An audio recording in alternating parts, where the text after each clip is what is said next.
All right, so good evening, everybody. Thank you very much for being here. It's a lovely Monday evening.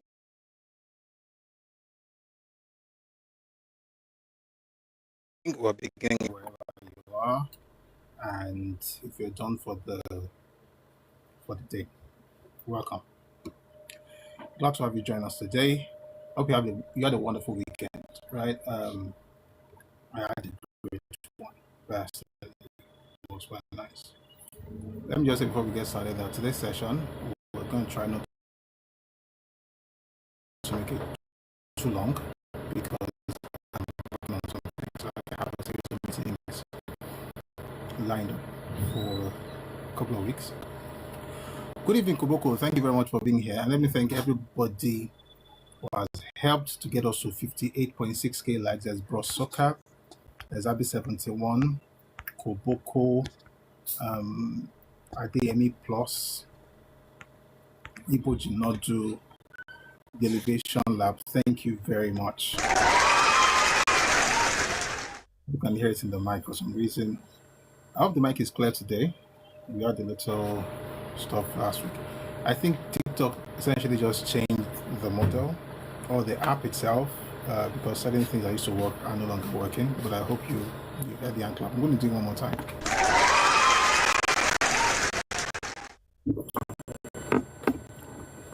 Olólùfẹ́ tó ti ń retí.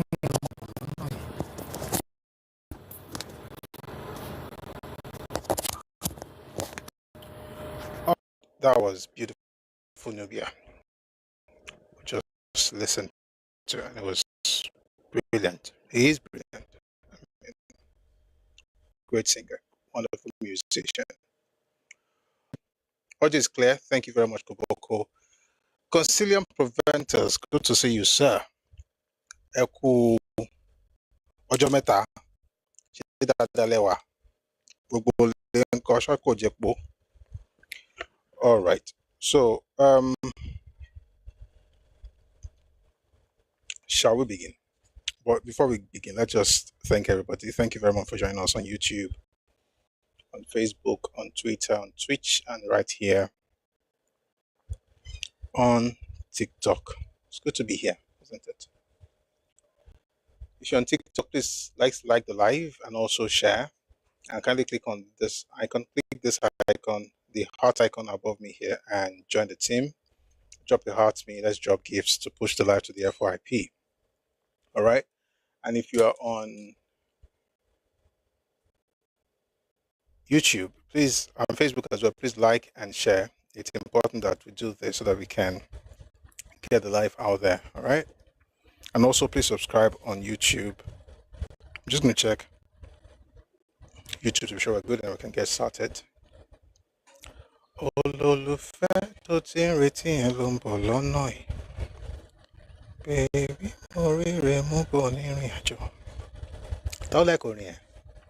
Orin Beautiful Nubia. Ìfẹ́ olóyin tí kò lábàwọ́n. I just think we're blessed, right? We're very blessed. You know, you have great minds in tech, in governance, in music and art, and in all sectors. Beautiful. We're about to get started. So again, please, if you're on YouTube, please double tap to like the live. Just tap twice on your screen and you like the live that way. And also you can repeatedly tap on the screen to help with the engagement. Okay. So today, a few things we're going to talk about.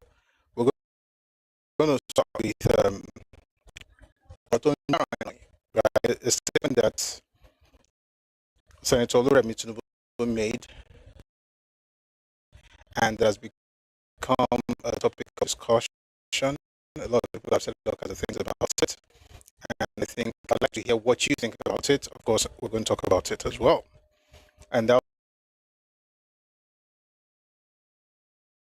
like a taboo for certain people in Nigeria to hear words like that. So we'll talk about that. We'll also talk about Peter Obi's newest idea, which is the interesting how he arrived at that conclusion, but we'll talk about it. We also listened to a northern politician um, who spoke on Arise TV and what he thinks about the Igbo presidency. And then we'll also listen to the leader, national leader of the NDC, that's Senator Siriake Dixon, and what he said on Channels TV yesterday in his conversation with Sheon Okinbaloye, but that'll be much later.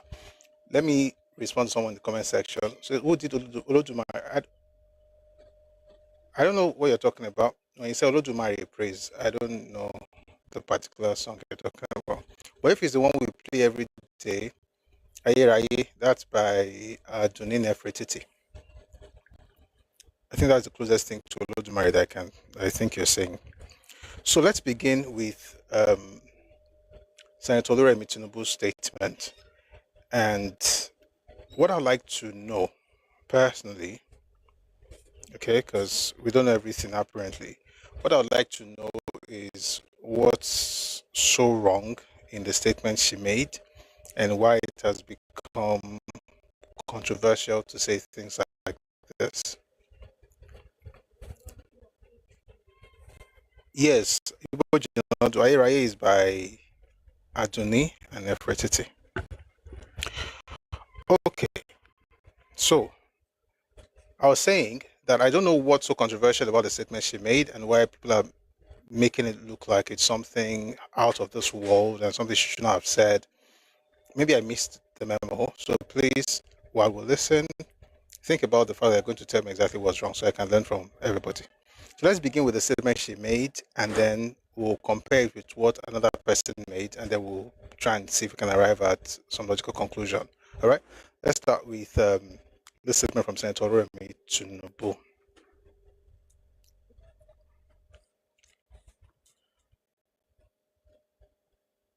To give hope and to start Akara. We're trying to give hope. No, sorry, let me play a longer version. I'll play this one. What she's about to say is also inside the longer version, but that one started. Olólùfẹ́ tó ti ń retí ẹ ló ń bọ̀ lọ́nà yìí. Baby, mo ríre mo bọ̀. The song is just stuck in my head because we listened to it. Just in case you're wondering, if you're on YouTube, like, how did we get to that song? That's because we're listening to that song earlier on TikTok. All right, take a listen, please. We're trying to give hope, and to start Akara business doesn't take a lot of money. To start roasting corn, or somebody even said about grant. You see, they're saying that kuli doesn't take much. We didn't give them a loan. Sorry, I found the video. I want a longer one. I don't want to start with the Akara thing so we can give a proper context. And then we'll get into the gist of the matter. Take a listen, please.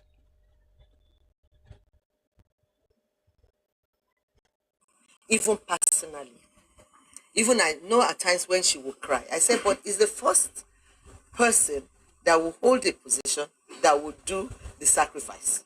So, and then you have to build for others to, like the Bible will say, you can't, we though our parents will not bring forth for trouble. So what we are doing in this administration is to make sure that even generations of unborn would benefit.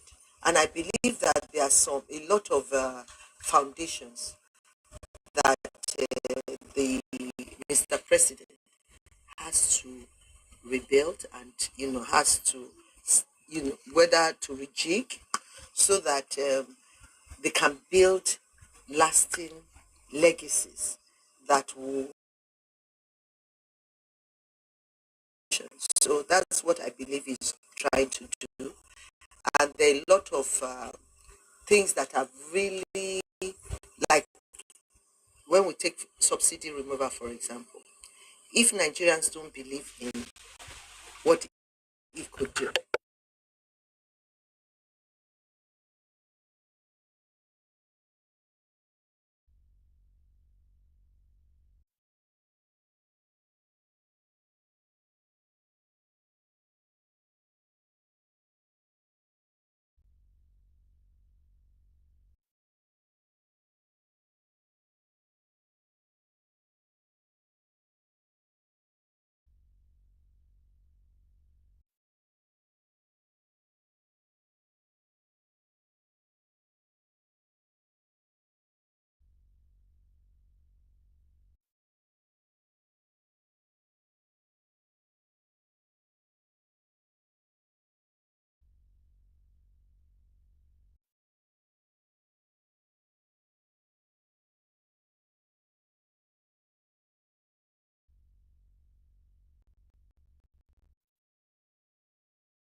know at times when she will cry. I said, but is I'm sorry, I didn't know I muted. At what point? Oh dear, I'm sorry. So I'm still used to. I thought I actually had the mixer up. I didn't know I'd muted you guys. Sorry about that. Shall we start all over again? I apologize. I apologize. Just like 45 seconds. It got muted as subsidy. Okay. I don't know if I can find the exact spot, but let's just continue from here, please. I apologize. things that are really like when we take subsidy removal, for example, if Nigerians don't believe in what he could do, I don't think we would have had it so easy. It was tough, very, very tough, which we all know. But the challenges there, we're able to surmount. At least, we haven't gotten to cruise line yet, but we're getting there. But now, everyone has to know the way of doing businesses is different. The way we do business now is just quite different.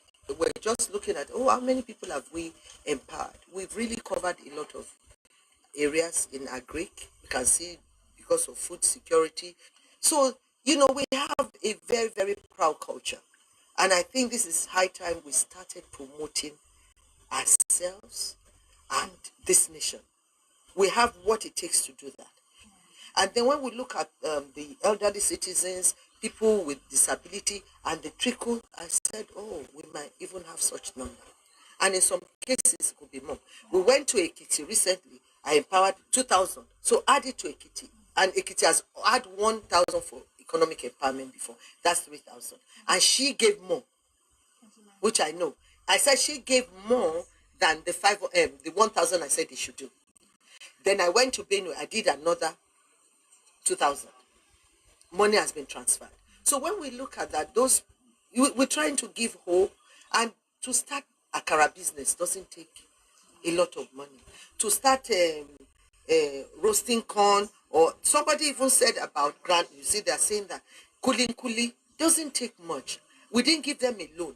We gave it to them as a grant. So we've encouraged Nigerians as best as we could.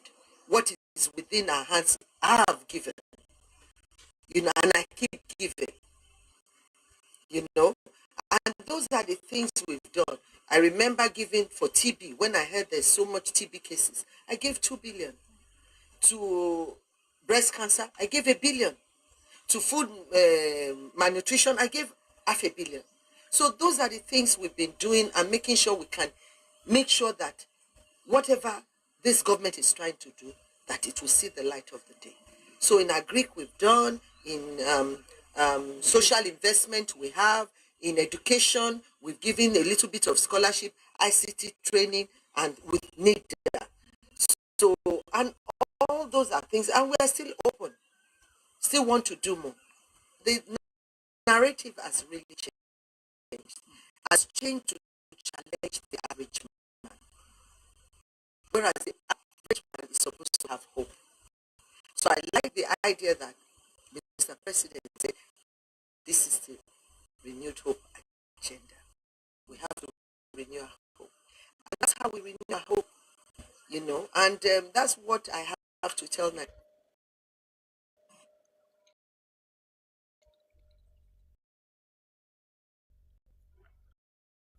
So we all listened to that, and I have a question for you.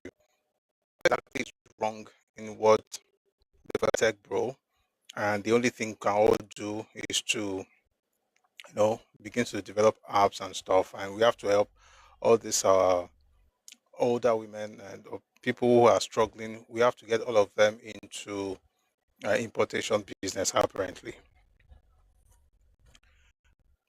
I mean, a person said she has given 2 billion for a particular cause, 1 billion for another one, 500 million naira for something else, sent children to school scholarships, gives people scholarships.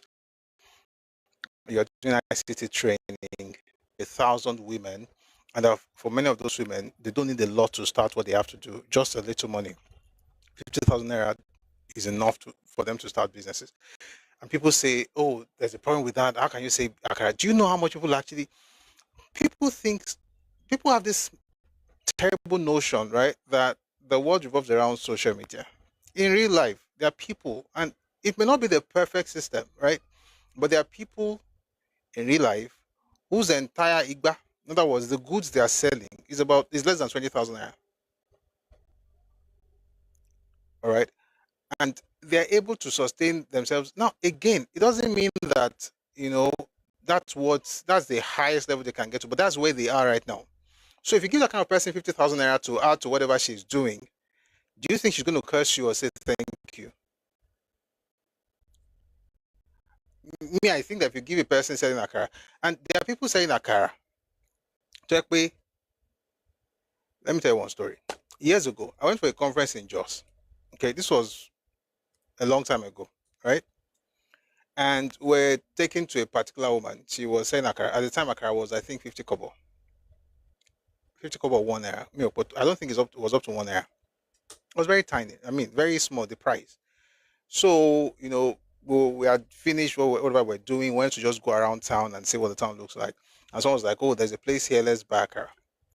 So went there, we bought Akara. And we're just talking. And it turns out that woman from that particular spot, I think she had raised about 2 children in university. That's what she was doing. She was selling Akara. She was making she was in Jos. This is not even, Lagos or Yoruba woman. She's from the north. She has a stand, and people just, kept trooping. And the conversation just got to that point where we're like, oh, see this woman that you're looking at, oh, this person is in university, the other one child is also in university, and that's all they're doing. The assumption that everybody has to have a billionaire in order to start business is just absolute nonsense in this country. People are just ridiculous. If a person, and it comes from a heart of ingratitude. If people that you do something for, they cannot thank you for it, when they hear that you're giving something to someone, they're like, what can that do among so much? I mean, you need a lot of money. Why can't you just give 15 naira? It's my money I'm giving you for free. It's a grant. It's a gift. You see, this is the same logic with that 20 pound conversation. It's a gift. It's not a loan.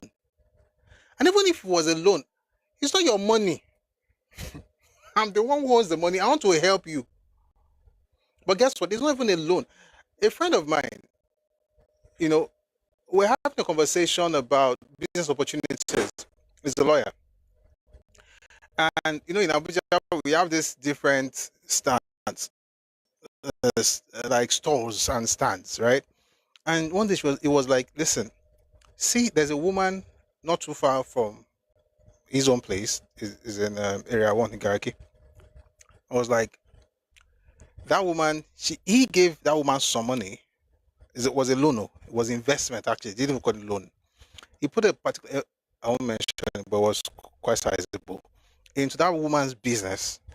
And I think it was every week or every month, it was collecting a particular amount of money because that business was thriving. All she was selling was Akara, Dundu. Dundu is fried yam and some other things like that, potatoes and then stew and stuff like that. And he, a lawyer, and he taught me a lot. Shout out to Wellington. It taught me a lot. Yes, he had, his office was posh. His office is still posh. Everything is looking good. Drives a beautiful car, lives in a fantastic environment.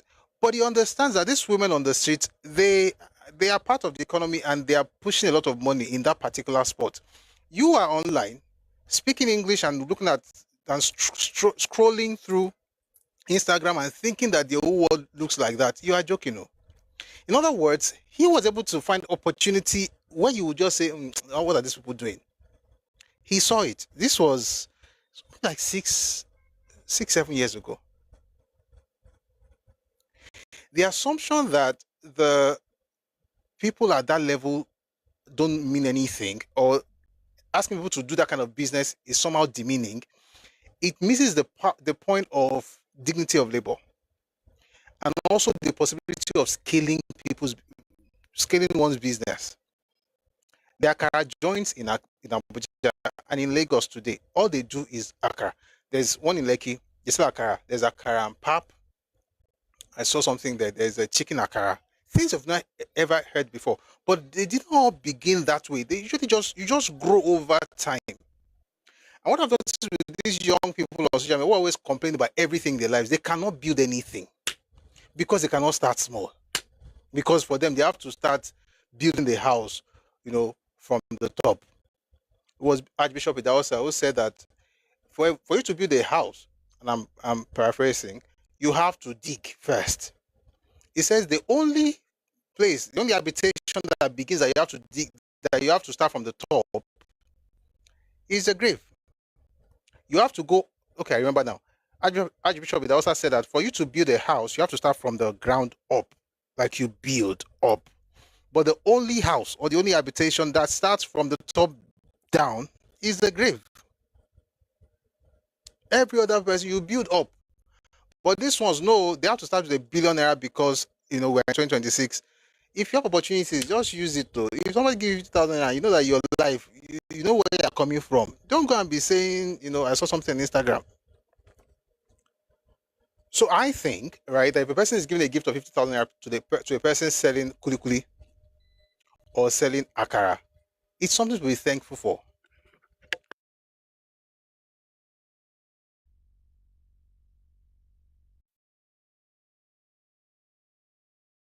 All right. It's something to be thankful for. It's not something to now start saying, "Oh, how come she's saying that the money is not enough?" And is that thing we call that ingratitude spirit? That spirit of that spirit that makes people just not to be thankful for anything. So we should change that, and I think we should laud the first lady. She took out of her money and gave 1,000 people 50,000 naira for 1,000 people is 50 million naira. And here's the thing: many people who always complain about these things, they've not given 5,000 naira to anybody this year, and this is June 29. They are always asking for things, begging for things, needing things, asking God for things, asking human beings for things, asking the world for things, giving nothing. And yes, somebody said that she gave 50,000 naira to 1,000 people. You are angry. Angry that what? No, we don't know what you are contributing to Nigeria. And we know exactly who these people are. For the most part, if you go on social media, they are largely obedient. And they're usually also from one ethnicity. And I don't know why that thing is. It's a shame, shall. But let's leave ethnic matter because I don't want to go there. But most of them, they are obedient. And they have a problem with that. However, the man they call their principal, he said something similar a while back, and they praised him. Take a listen to this.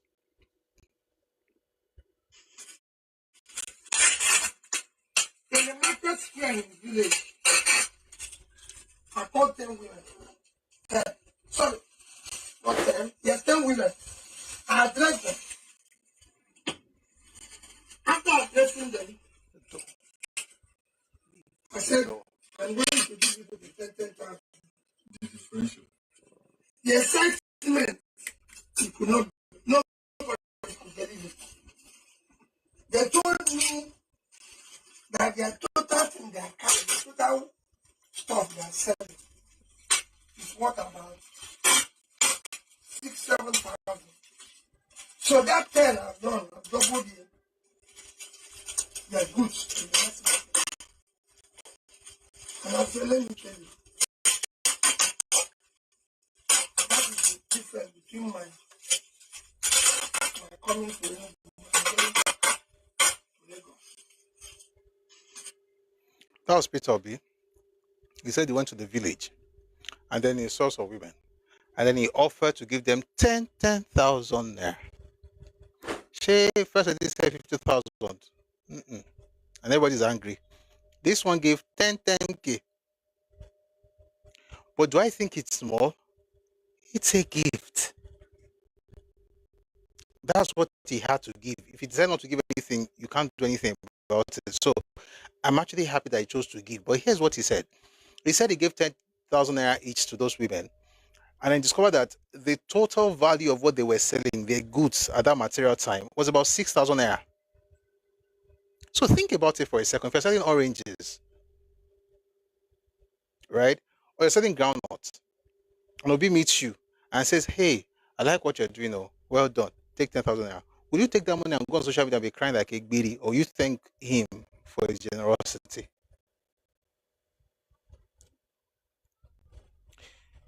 The point is, whatever makes people to think what I don't see anything wrong with what Peter Obi said, by the way, just to be clear. Giving 10,000 naira is a sign of, a generous person. Whether he now, if you like, even if it's 5 naira, it's his money. Oh. But the point is, if you have no problem with that, how on earth are you going to have a problem with a woman saying that she wants to help others with 50,000 naira each? If it's not like you are demon possessed, because a lot of these people are demon possessed. Oh, my God, don't share one. Mr. Sunday Dare, essay to President Tinubu on media and public relations, was on Mycon chat with Shewakim Baloye, and the conversation about this Akara thing came up, and I kind of like the answer he gave in that conversation. Take a listen to this, please. Nigerians to explore small-scale businesses such as selling akara, roasting corn, and it does look like the president and his wife, there's something about corn and in that family. And he also talked about, she also mentioned making kuli as pathways to economic empowerment.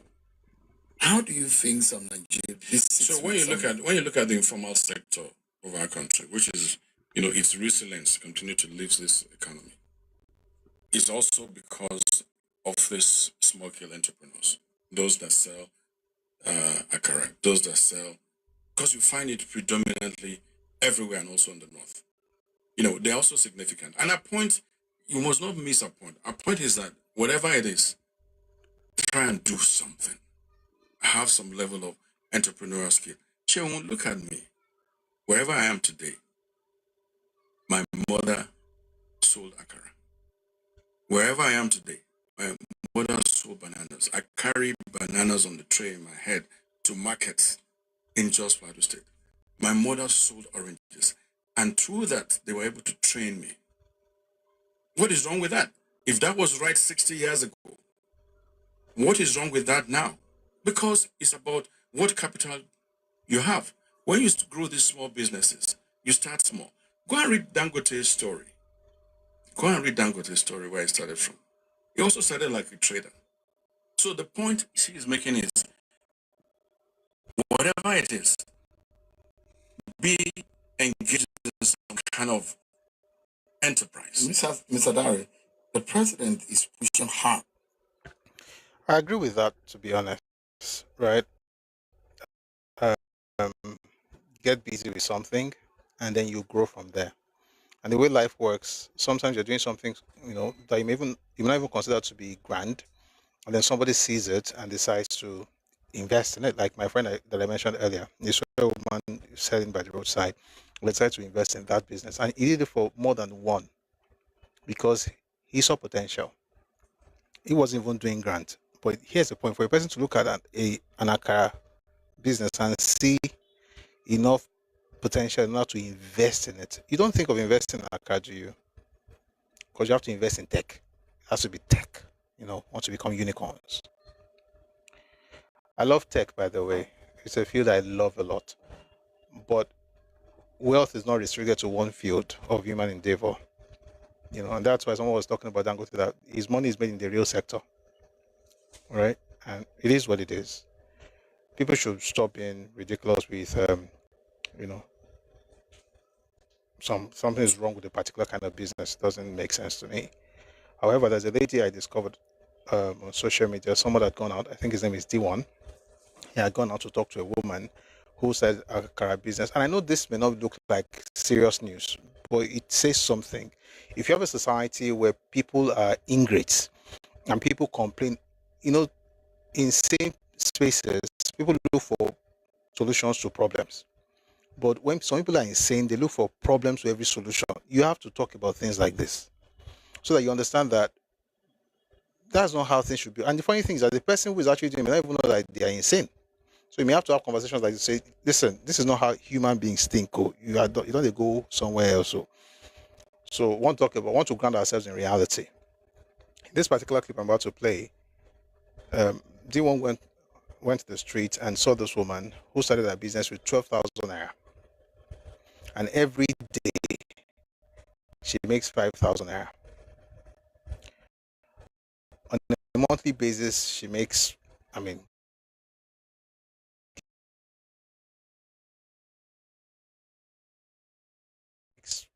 of 4 8 days out of the month, right? But here's the point. While I don't think that is the best that she can have, she's able to actually afford basic things and do things for herself.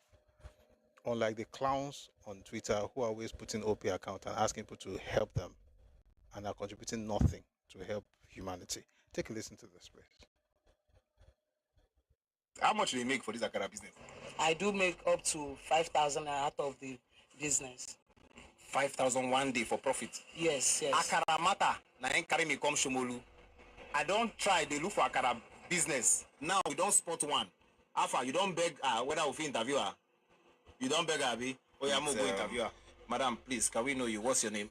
My name is Mrs. Favor Chinedu. Mrs. Favor Chinedu. What state are you from? I'm from Delta. Well, how long have you been married for? I've been married for over 10 years now. Over 10 years. So you now, which business you do like this currently? I do Akara business and corn business. So I do season business. That is what I do. Just that I do not have corn. Today, that is why I did not do corn. But this morning, I fried Akara this morning. This morning, you don't quickly do Akara business? Yes. Where the Akara? I just finished selling it. This is the plates that I normally put it. I just finished selling it. You don't sell your Akara finish now? Yes. How long it take you to sell? Since customers are coming, it does not take time to sell. But except maybe customers don't come more. That is when you come and make some Akara in the plates here. So wait, how much do you make for this Akara business? I do make up to 5,000 out of the business. 5,000 one day for profit? Yes. So the one I did today now, all my expenses was 12,000 naira, but I was able to gain 5,000 naira on top. So everything that I sold today was 17,000 naira. Wow. What percentage is that profit? That is almost 50%. 5/12. That's almost 50%. Right? 75, right? Yeah. Right. 1 second. I'm using my head. I know there's some decimal points there, so I want to get what kind of getting here. 5. Yeah, that's 42%. I'm rounding up. It's 41.6. That's your margin. You don't touch the capital though. The profit is 41.6%. That's good. You can scale. I don't want to play everything, just to tell you what's happening. And I know that, again, someone says in a day, right? In a day. And this was in the morning. They never talk about waiting, whether she go cook for evening or, because I know that people, they do one for morning, then they do one for evening. So at this particular point, she just do the food. She don't sell a car for morning. She never do evening on.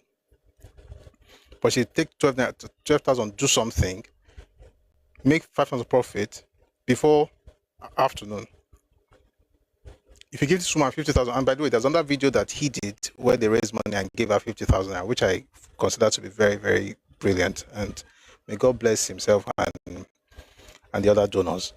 But just as you that, if you give that kind of person 50K, I'm very sure they're going to appreciate it. Now, I'm going to spend some time on this Akara thing because it's important. As a matter of fact, BBC went out and did a story. All right. Someone says multiply by an average of 20 days. That's around 100,000 a month. Yes, Python D. If you make 5K per day, 20 days about 100,000 naira. That's actually higher than minimum wage. Of course, you would want that to scale, which is where people that now went to school can now come in and say, okay, how can we make it be more posh? Which is what you find in this business. The one I saw in, 1 second, I want to find you that. I want to see you do it.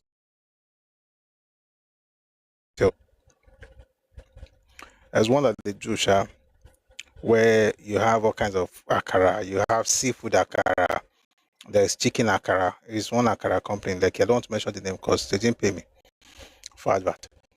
But they have all kinds of interesting things. There's akara and pap. And then you can have bread and akara, and then very tush kind of thing. Another one in Abuja as well, where they sell akara and pap, and then you have a tin of milk, and then you have sugar on the side, like really posh. Then you can really spend money on akara. But people start where they are, and then they grow from there.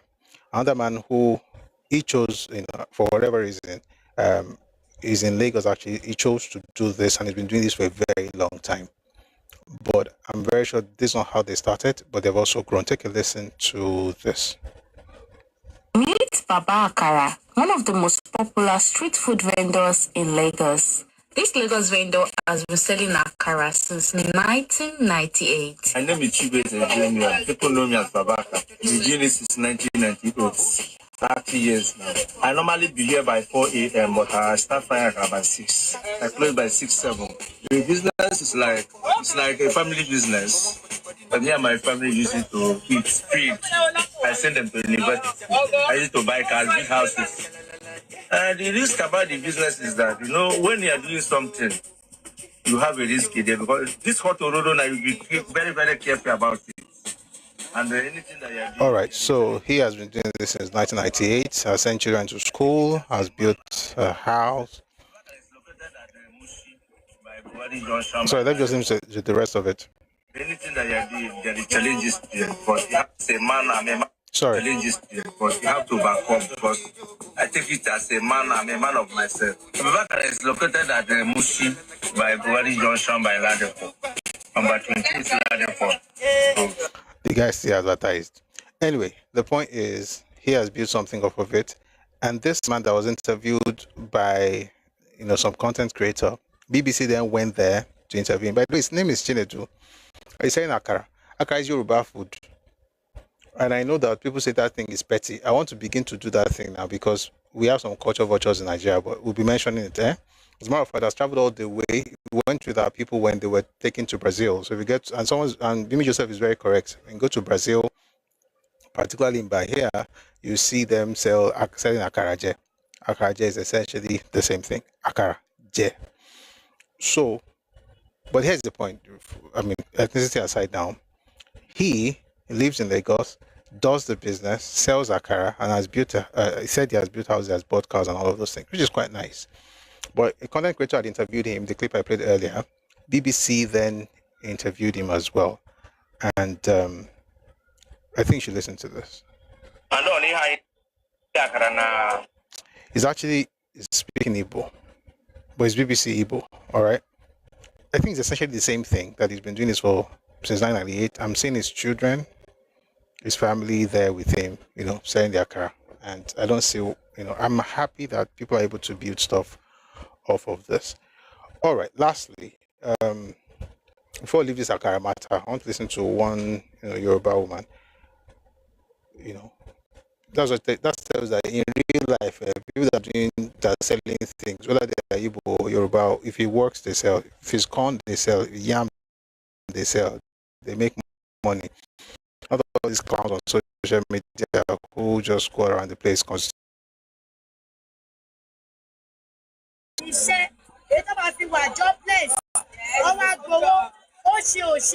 Owó oúnjẹ ọmọ ajáde mẹ́tọ́ bá ń dákàrà tán àwọn iṣẹ́ kéékèèké yẹn náà. Bẹ́ẹ̀ ni kò sọ èyí tẹ́tí nírí ṣe kẹrí kẹ̀kẹ́ kò sọ fún yín pé kẹ̀yìn tẹ̀ ta aṣọ kẹ máa lọ ta kúlí àbí kẹ máa lọ tẹ̀pà àbí kẹ máa lọ dákàrà. Àwọn tó ń ní iṣẹ́ èyí tó máa gbégbá bárà tó máa tọrọ owó nǹkan tó so báyìí kó ń fi 50,000 70,000 nǹkan tó ká. At least ó ṣe ẹ̀yin náà máa kúrò lẹ́gbẹ́ tó ń tọrọ jẹ ẹ̀dẹ̀ wá mẹ́kẹ̀ẹ́ sọ́dí nǹkan mí mọ́ lọ́wọ́. Okay, So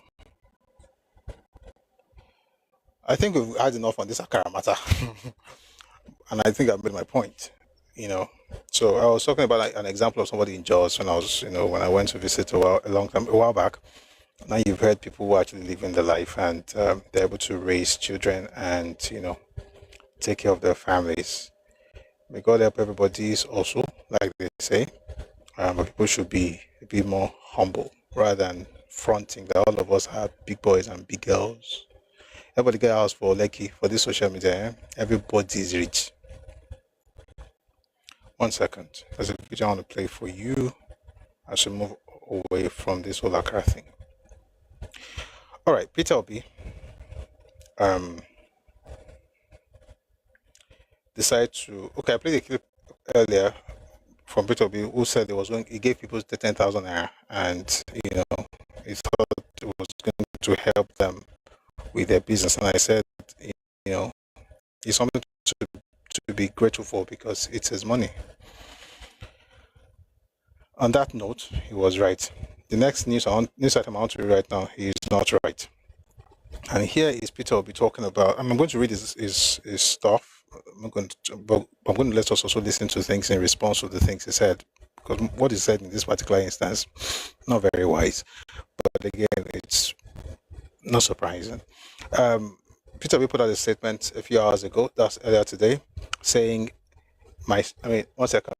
Looks like people want to come up and talk about Akara. So let's do it this way. Let me finish this one. Let's just do a bit of stuff, and I'll bring you up. I promise. So that we can have that flow, right? Ogade says, Prof, Amoke Alamala made 1.4 billion naira last year on child deck here in Lagos. Informal echo is crazy. That's true. Thank you for reminding me. That's true. Child deck was putting all over the place last year. All she sells, Amala. Meanwhile, let me pause a bit. Or Otolaro Akara. Those Amala, those women selling Amala, those Buka women.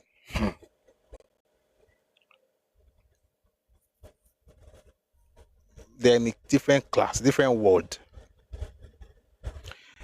By the way, if you have parents who are selling Amala, if you have a mom who is selling Amala, maybe when you finish school, my advice, try and put your energy, your education, your experience in that Amala business and scale it. Instead of wearing tie all over the place. Because it's funny how a woman will be selling Amala, or a man, but mostly Yakiniko, on Tamala, Omaromolo school, Omaromolo university. Yoko the meal, Oma Tinowo, boy married for Banio, Kamatino Mowo, Oma Tinowo Mowo, one from Romolo school. I have to say this in Yoruba. They would train the kids in school. Not be looking for work. The work is there now. Let me tell you one story.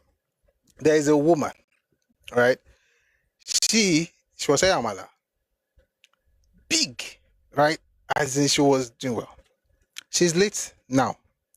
The children did something that I've never seen before. So what they did, because in that particular restaurant, Buka, whichever one, they kill goats and cows like every day. So the children have created a very beautiful structure. Each child picked a day. On Monday is this person. On Tuesday is this other person. So every single day, a child actually goes. So it's once a week. That's when they work essentially. But all the money that you make that day is your own. And it can be any way, Sha. You can get there and scale up the business and open branches. But I just want to advise, particularly if you're Yoruba, all this wearing tie. I mean, I like ties. I mean, I used to wear ties a lot, not anymore. But I mean, it's beautiful. I still wear it when I have to. You cannot leave your mother's business or your father's business and begin to walk around the street looking for work. When we talk about generational wealth, and we talk about, when you go to Japan, there are businesses of 100 and something years. In fact, I saw one the other day is about over 400 years in Japan. I saw a business, a man who did some work for Godfather, right, is about to close down his business in New York. That business is over 100 years old. A child, another generation will take it and pass it on, and then another generation will pass it on. There are certain things that you have learned because you went to school. You can put that in whatever it is that your parents are doing. You scale it, you make it bigger, and then you're able to, attract investment, and then you scale, and then you build. Rather than every generation having to start again, all over again, I think it's not good. Me, personally, I think that I'm not saying that everybody has to do their father's businesses, or that's not what I'm saying. In case you don't want to, I'm not saying there's something wrong with anybody who doesn't want to do it. I'm just saying that I think that everybody should find something that their parents are doing and just build on it sincerely. It may not be the exact same thing. Okay, like me, there's something that my dad used to. It's part of what I'm doing right now, but it's not exactly the same thing. But the point is, there are certain people who will do exactly the same thing. I know a woman who, I grew up in Ibadan. She had a shop in Agbeni, which interestingly was the same place my HID became very big. But she had a shop in Agbeni. As the children were coming out of university, you know what she did? People are smart though. See those market women. Agbeni, Ogunpa, Balogun, àwọn ìyá tẹ́jọ́ ṣó yẹn. Ẹ má fi wọ́n ṣe.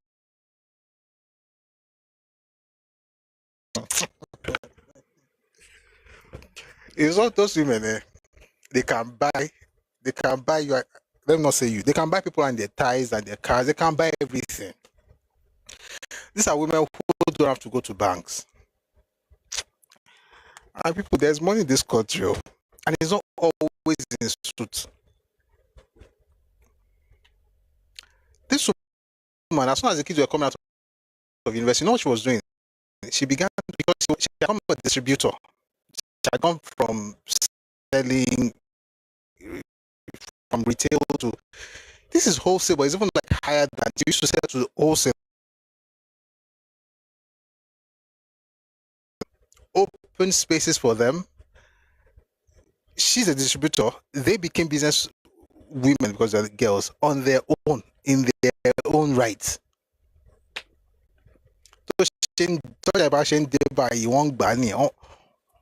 Everybody is set.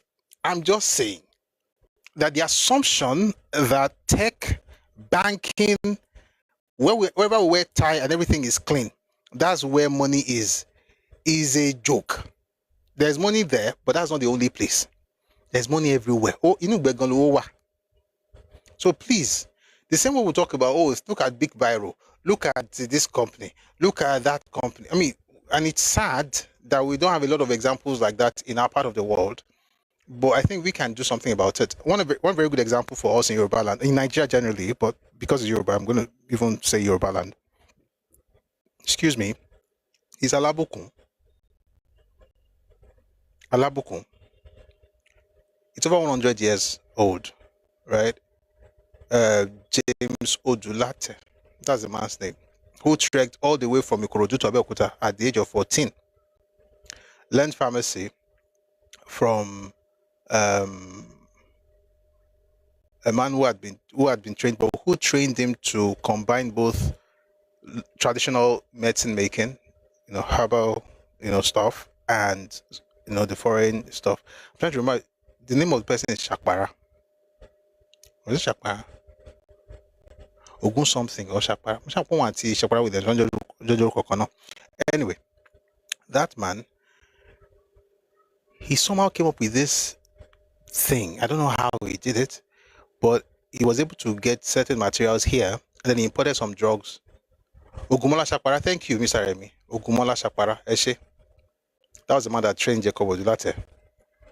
Oguntola Shakpara, No, the man's name is Jacob Odulate, but the man who trained him in Abeokuta was Shakpara, Ogumola Shakpara, Oguntola Shakpara. He now combined that. He imported some drugs from, I think it was Liverpool, mixed it with the herbs, and created something different from what we've ever seen. Do you know, it's over 100 years.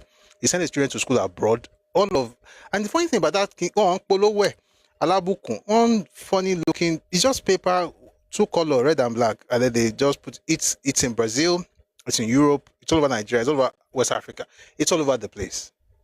And he has lawyers as for, I think she probably even has a judge for kids, but the family has killed that business. Well, that's what I'm trying to say. Even if you don't want to work in your father's business, you can, form a think tank, and you can have a CEO and people who are not your family members, but at least you can.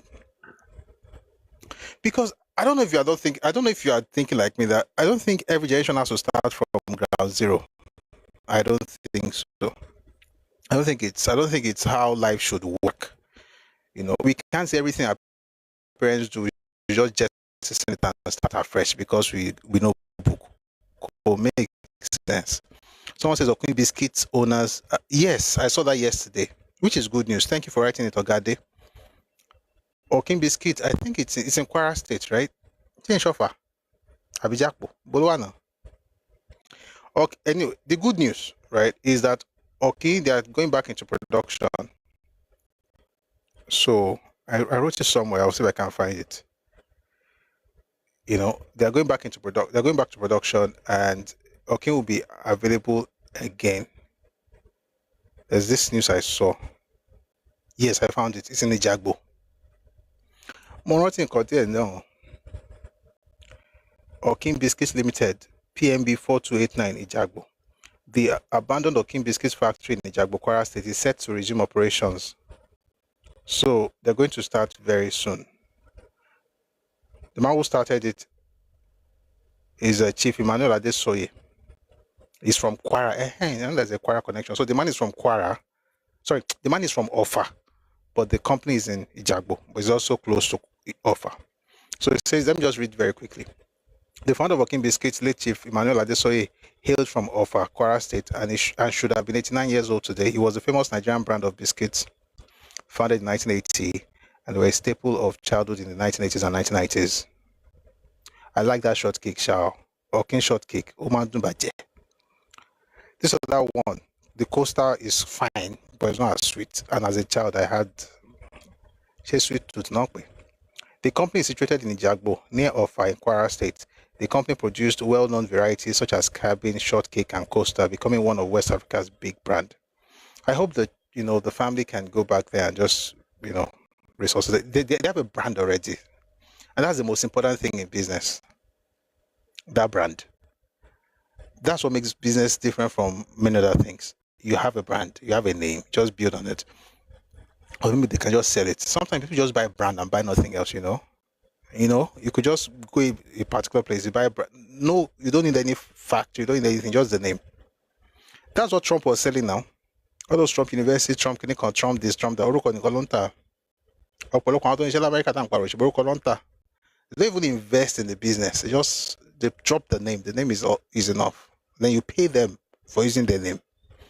So I hope this works out. It will be really nice to have King Biscuit back, and I hope many will be able to resource it. And if you think it's too far away and everything, maybe away from your parents' stuff, think about your own children. Whatever you're doing, if you're into business. So if you're not into business, this is not like I'm not trying to say anyone who is not doing it is wrong or anything. I'm just saying that even if it's just one child, that does it, I think it helps, particularly if they're interested.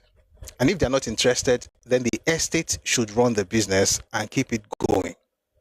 And a family member may not be the CEO or anything. You may not be involved in the operations of the company, but the ownership is still there. You're able to actually build it. Isn't that what all this China went to China do? That's what they do now. They build it. Let's not destroy Akara business. Instead, let's make it better. And who knows? Just might create another, food chain out of Akara. That said, let us leave Akara. As much as I like Akara, as I said it, I saw something. Let me show you. But I just saw a picture. I want to show it to you. Let me show it to you. The packaging alone will tell you that Akara to where are you? They sell 7 pieces of Akara for 22,000 naira. Let me show it to you. Somebody shared it on Twitter. Can you see it?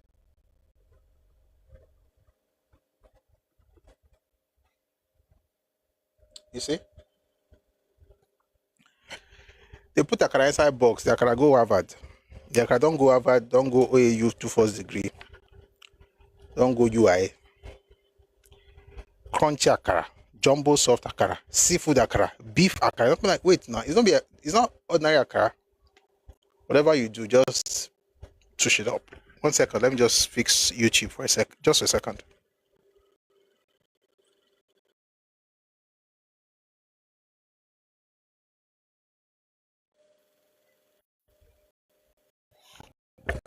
All right, we're back.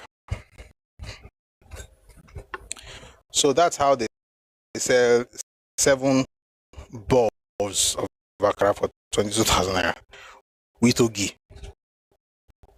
Congratulations. Someone says Akara burger. Yes, so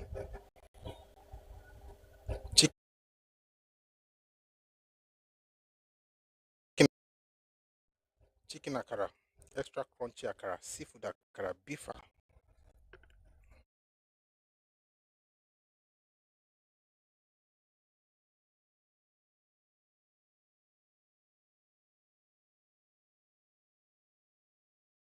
All right, let's build generational wealth, okay?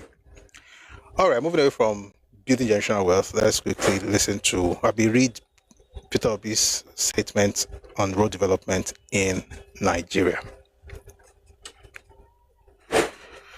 All right. So Peter Obi put out a statement earlier today. It says, my stance on road development. And it says here, there's a pertinent reason I have consistently advocated that we should refrain from initiating new road construction projects until we have thoroughly rehabilitated and maintained our existing road network. Instead of undertaking new ventures and dualization projects that offer marginal benefits, our primary focus ought to be repairing the critical roads already in place. Consider, for instance, the Asaba-Benin Road. This thoroughfare is a vital artery within Nigeria's transportation infrastructure. Travelers traversing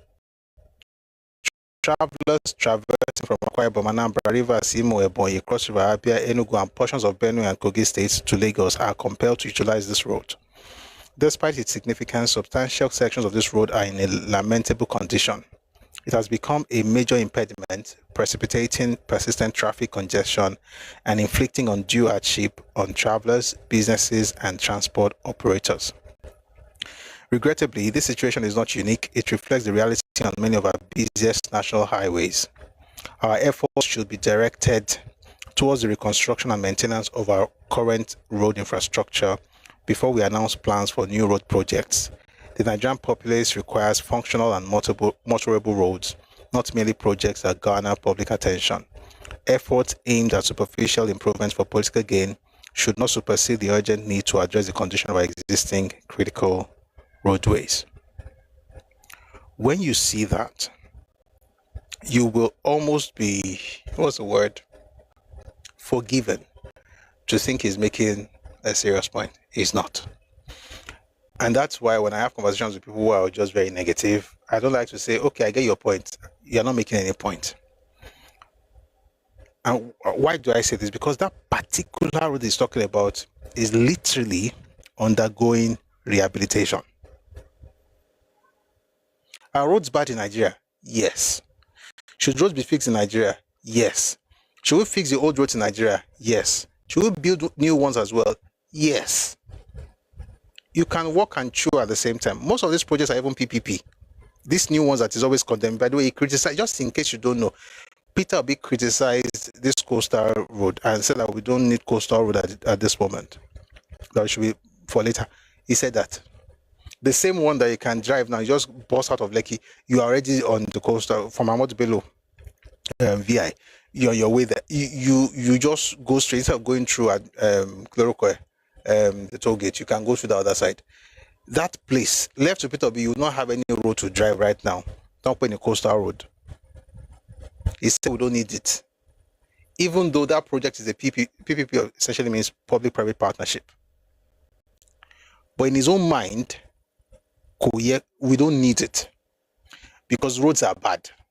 Now, here's the crazy part. Like I said, the one he's complaining about is literally just it's actually under rehabilitation. They're working on it. Meanwhile, before we go, there's something I want to play. I want to play you something that a person said, a user of the road, a road user, said about Benin Asaba Road. All right, recently, which is part of the road that he's talking about, by the way, because that is also one of the national highways that has been in terrible condition. And we've been having problems with our roads for a long time, by the way. It's a shame, to be honest. There's one, I remember when I went to serve, you'll be traveling and then you see FEMA on the road, Federal Road Maintenance Agency. The road in front of FEMA office is bad. You know, the kind of paradox we live in Nigeria, that's true. But why would you criticize a project that's been done and just insist that there's nothing being done? Take a listen to this. This was on Arise News, and the man who used the road talked about it and praised Umai. Take a listen. 100 years guarantee. How many mm be this? This one now, like those ones. Yeah. Like 25 mm. But Jesus. No one, 70 mm. They are underground. Yes.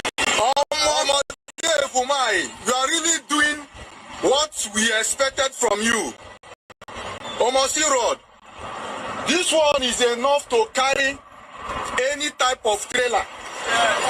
Whether Dangote, whether Bua, this is Asaba Express, Asaba Onitsha Express. We have suffered in this road. We don't suffer. I don't do many videos here, so now when we say work is going on, we need to come back and do another video to appreciate the government, the federal government of Nigeria, for coming to our cry. To appreciate Tinubu. Yes, if he do the one way no good, we go fire him. If he did the one way good, we go appreciate him. To appreciate the Minister of Works, giving us such. Look at the thickness of the road, bro. Look at the thickness. This was a very important video. I mean, once a critic, he criticized. This is the sort of, stories that we want to see. Very important video. I mean, once a critic, he criticized that road and now he's hailed it. And this is the sort of, stories that we want to see. The road is expected to be about 125 kilometers and cost about 200 billion naira. But it's worth celebrating that citizens are already seeing how it can positively impact lives. Like we said. All right. So that's the business Asaba Road. I'm looking at another video here of completion target of about 30. I want to play you that one. I'm going to play this clip. It's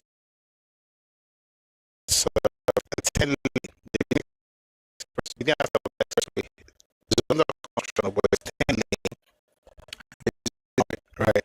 And when he was talking about 23 meters and so on, he was measuring the thickness, right, of the road itself, because you can do it at the edge. Take a listen to this short clip. 5-kilometer 10-lane road construction currently good.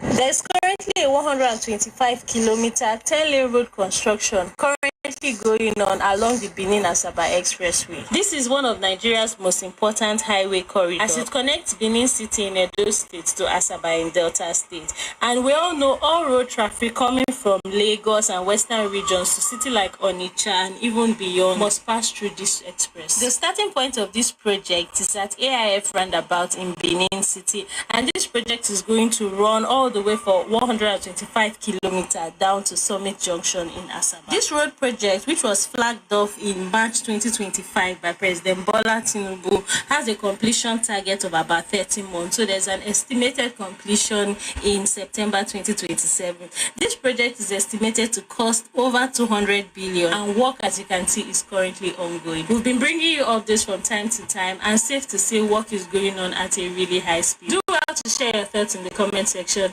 and feel free to check out the full video on YouTube. All right, good work. The person who made this short documentary, and good work, the federal government of Nigeria, and also the Minister of Works, Engineer David Mai, and the President Bola Tinubu. So here's the thing. It's a question, though, rhetorical question, if you like. Why would you go to a portion of the road that has not been fixed while larger part, a portion has been fixed and is being fixed? There is literally an ongoing work on that road, and then you go there, take one miserable picture, and then tell the world, see our roads. Everything is so bad. Everything is so terrible. Let us stop to build new roads and do this and fix these old ones, as though you can't do the two at the same time. May 1st, 2024, on Arise TV, this is from Peter Obi, not too late to discontinue Lagos Calabar Coastal Highway. It is misplaced priority. Guess what he said? He says it is not too late to discontinue the Lagos Calabar Highway project. We cannot afford another expensive, abandoned project. What makes you think it will be abandoned? This one is not full glass empty. This one is, if you put water in the glass, it will break. That's the mindset this guy has. That's why I say, people that follow him, what do you see? There's glass half full, half empty. Optimism, pessimism.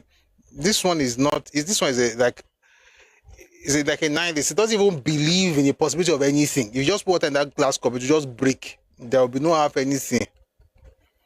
That's the person that wants to lead Nigeria. So bad news. Meanwhile, when he was governor, the picture of the roads in Anambra State, the state he governed, not very good. Not very good. I'm looking at some pictures now. Terrible stuff. Terrible. But it should not be fair if I don't show you these roads, even though they are terrible. Just to give you an idea that the person wants to instruct us on how to build things, hasn't really built much. This was 16th November 2013, and it was a post on Twitter. This person calls it the legacy Peter Obi is leaving behind for Anambra. Look at this. All right, that's the legacy. Wait, I saw a gift. Thank you very much for that gift. What was that? T Dan, thank you so much. Thank you so much. I really appreciate it. See, that gift blocked the view, but we have to stop because I've not seen something like that before, so I'm really, really glad. Thank you for your generosity. All right, so look at the beautiful road that Peter Obi left as governor of Anambra State. Thank you, Larry, for the coral. Thank you. Jai, thank you for the heart and mustache. Apparently, I have to appreciate people. It's good to appreciate.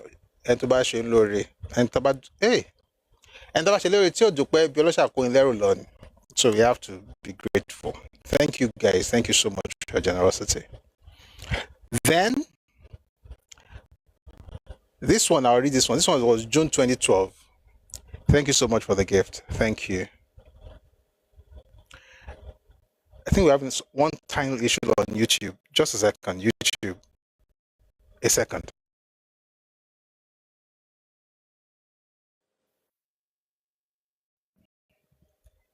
All right.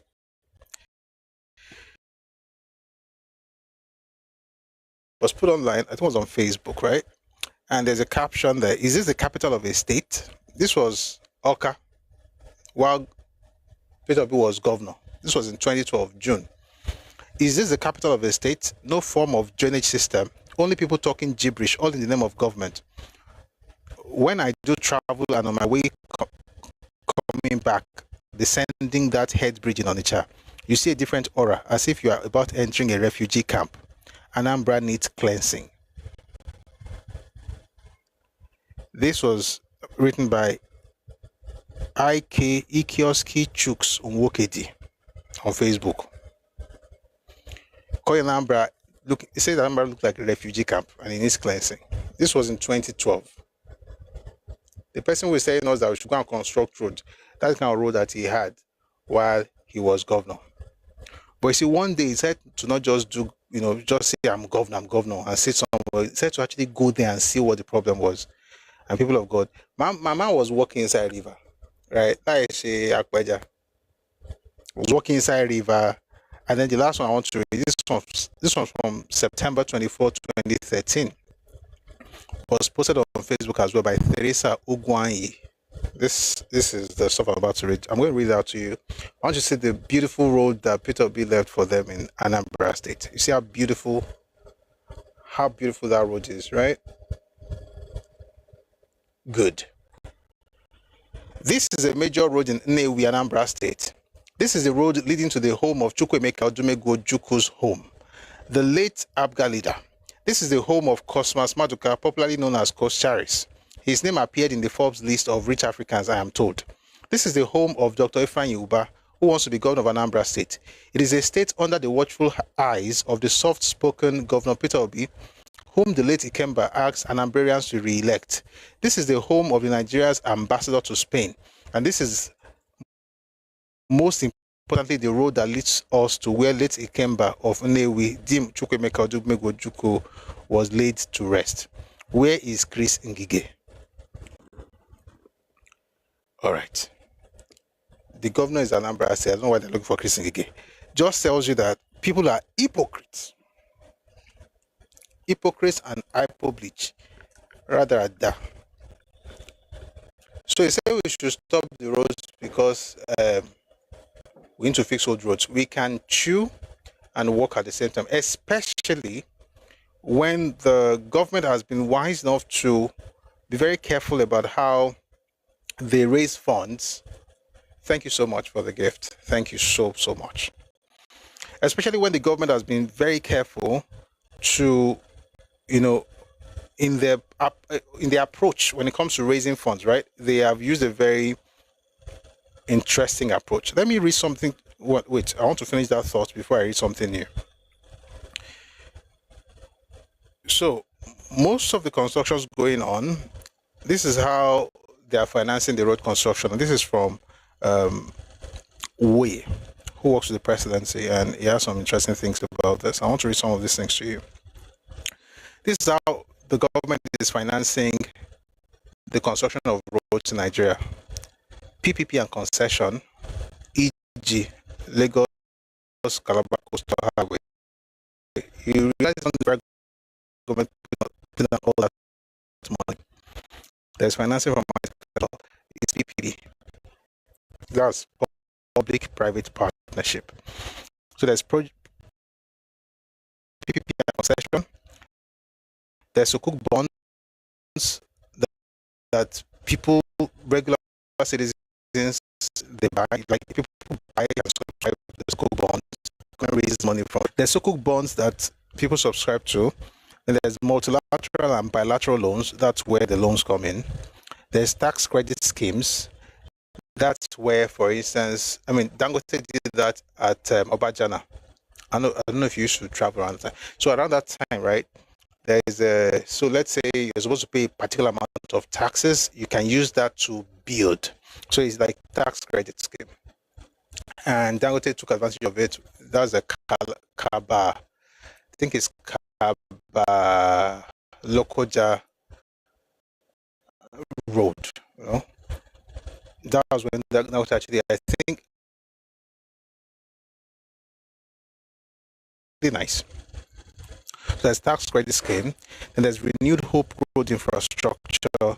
There's annual budgetary, and then there's state government reimbursement. State government reimbursement means that the state governor is doing it. State government constructs the road, within their domain, and then they get reimbursed by the federal government.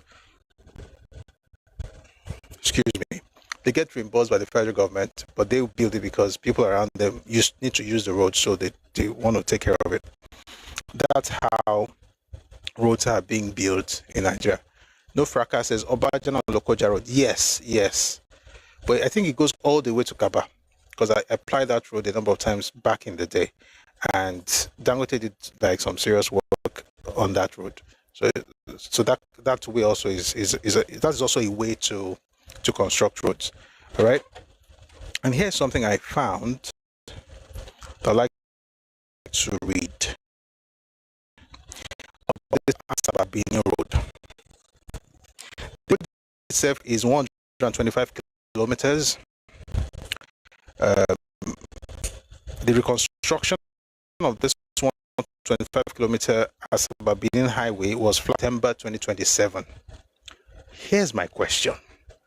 They are reconstructing a road. They began last year, 2025 March. They are going to complete it in September 2027. You then look for camera, go and take picture in 2026 June to criticize that project that is ongoing. What are you? That's the question. Because this is not opposition. This is not opposition. This is not opposition. Then they do the road though. You can't go on for there. They say there's pothole. Of course there's pothole. That's why they are fixing this now.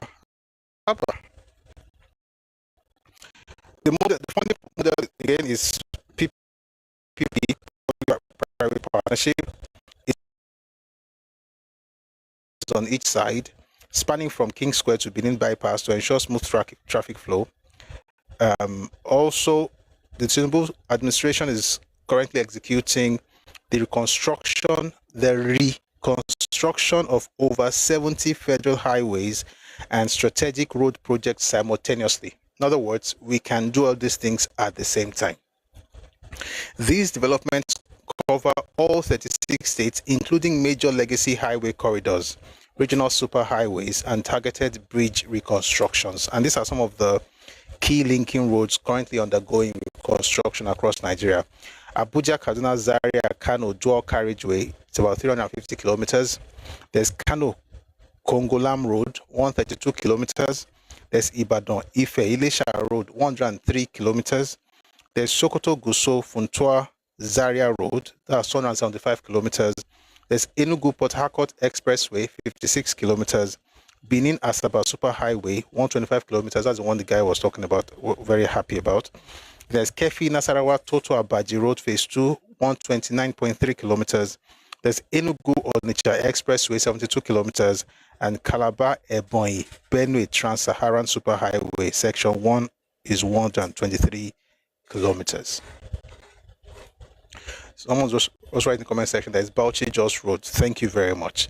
So the point is, Coastal Highway and Sokoto Badagry Highway, they are not stopping the reconstruction of bad roads in Nigeria, which is what Peter Obi wants us to believe. He wants us to believe that they are stopping reconstruction, but that's not what's happening. Okay, people can multitask. Everybody is not one way kind of okay.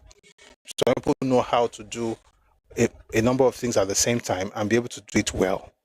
If you don't have that skill, employ people that can do it. There's nothing wrong with that. Rather than just looking for bad news all over the country, carrying camera and taking picture in front of potholes. Thank you for the gift.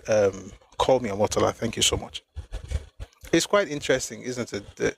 Someone said local Abuja reconstruction is ongoing too. That road, they need to finish that road. You know how long they've been building that road? That one you're coming in through Abaji. They've been building that road. Let me not talk. I hope they finish it in this particular dispensation, because Jesus is Lord. They've been building that road for a very, very long time. Very long time. All right, they need to finish that road. A lot of things are going on in this country, and it's important to say this because people are used to bad news. Nothing is. Someone that you wrote it in my comment section on Twitter that nothing is working in this calamitous country. How can you use words like that about your country when you're not cursed? Calamitous. Nothing works. Maybe you're part of the country, and there's nothing that can work if you think like this in your part. But things are working, but we can have it better than we do now. Thank you, Afred Jumari. Thanks so much. We can have it a lot better. I mean, it's okay, but it can be a lot better. We're not even near, but let's not do as if nothing good is working. That's not how it is. But Peter B, I think he likes negativity for some weird reasons. I don't really see him celebrate, whatever has been done so much. unlike his principal now, the leader of the NDC, who we're going to listen to later. But before we go listen to him, there's a clip that surfaced a couple of days ago. No, it was actually yesterday that I saw the clip. Apparently, some people say it's an old clip, and I think the government need to reach out to Peter because all this thing he's doing is not right though. In case I've not heard that clip, take a listen to this. Mothers are in hospital without knowing how to pay their bill. That's what concerns us. Not this about. And not bringing you people out from your office to come where the party. No, sorry, I need to give you context. He's talking to policemen in Nigeria. He's a private citizen. You're not president, you're not governor, you're not a political office holder, you're not a minister, you don't have any right to call them, but this is to be addressing Nigerian police. And then, by the way, last week he said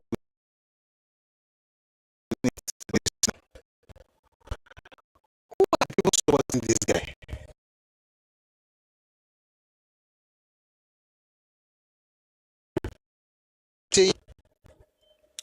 I don't get it. So that's the context. He's talking to policemen, and I don't know if this is actually the right thing to do, right? But let's take a listen. Mothers are in hospital without knowing how to pay their bill. That's what concerns us. Not this about. And not bringing you people out from your office to come where the party is. No. There's a better thing because you're doing a great work for the country. It shouldn't be. We will take it up. That's why I came out today.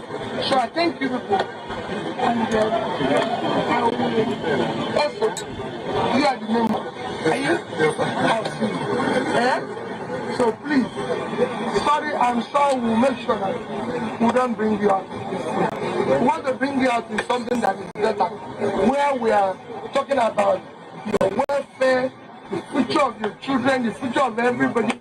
I always tell people it is important where we do schools, where your children, my children are in the same school, my mother's driver and me, the children of my mother's driver and me went to the same school. They were actually right, and that's what we want to do. We want a better Nigeria, where people will be happy to live and live their life, especially the poor. Feel their children can become anything. How do you tell policemen, oh, they're not supposed to bring you out for this, we will not bring you out for this? I mean, everything is said sounds very good. See, it's politics. Messaging is very important, okay? And people can shroud whatever intention, right? Not just intention, whatever message you're really trying to pass across, they can shroud it in this flowery language, and then you think that is something they're saying. Why would you tell policemen that they're not supposed to bring you out? We will not bring you out. So that what should happen? Are you telling them, what are you really trying to do? A lot of people have said it's an old clip. But even then, it just shows the recklessness of, the man. It's not right. It's not right. All right. But like I said, he has been calling for the cancellation of Abi, for the pause. That's the word he used. Of state police. So we should pause it. Like I said, he doesn't see anything good in what the government is. He will see as if he will do as if he's seeing something good, but he will always still come against it.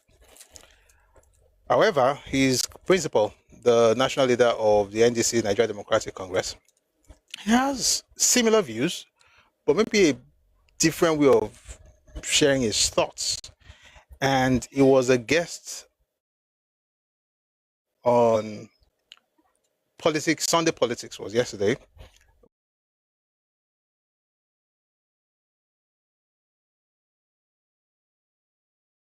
And it was asked a number of questions. They had an interesting conversation. I'm just going to play some of the clips.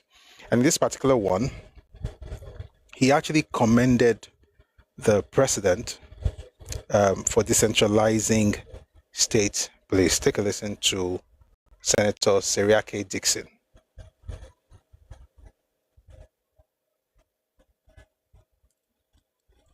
are a federal republic of Nigeria, not a unitary republic of Nigeria. So in principle, therefore, I commend the executive move to decentralize policing.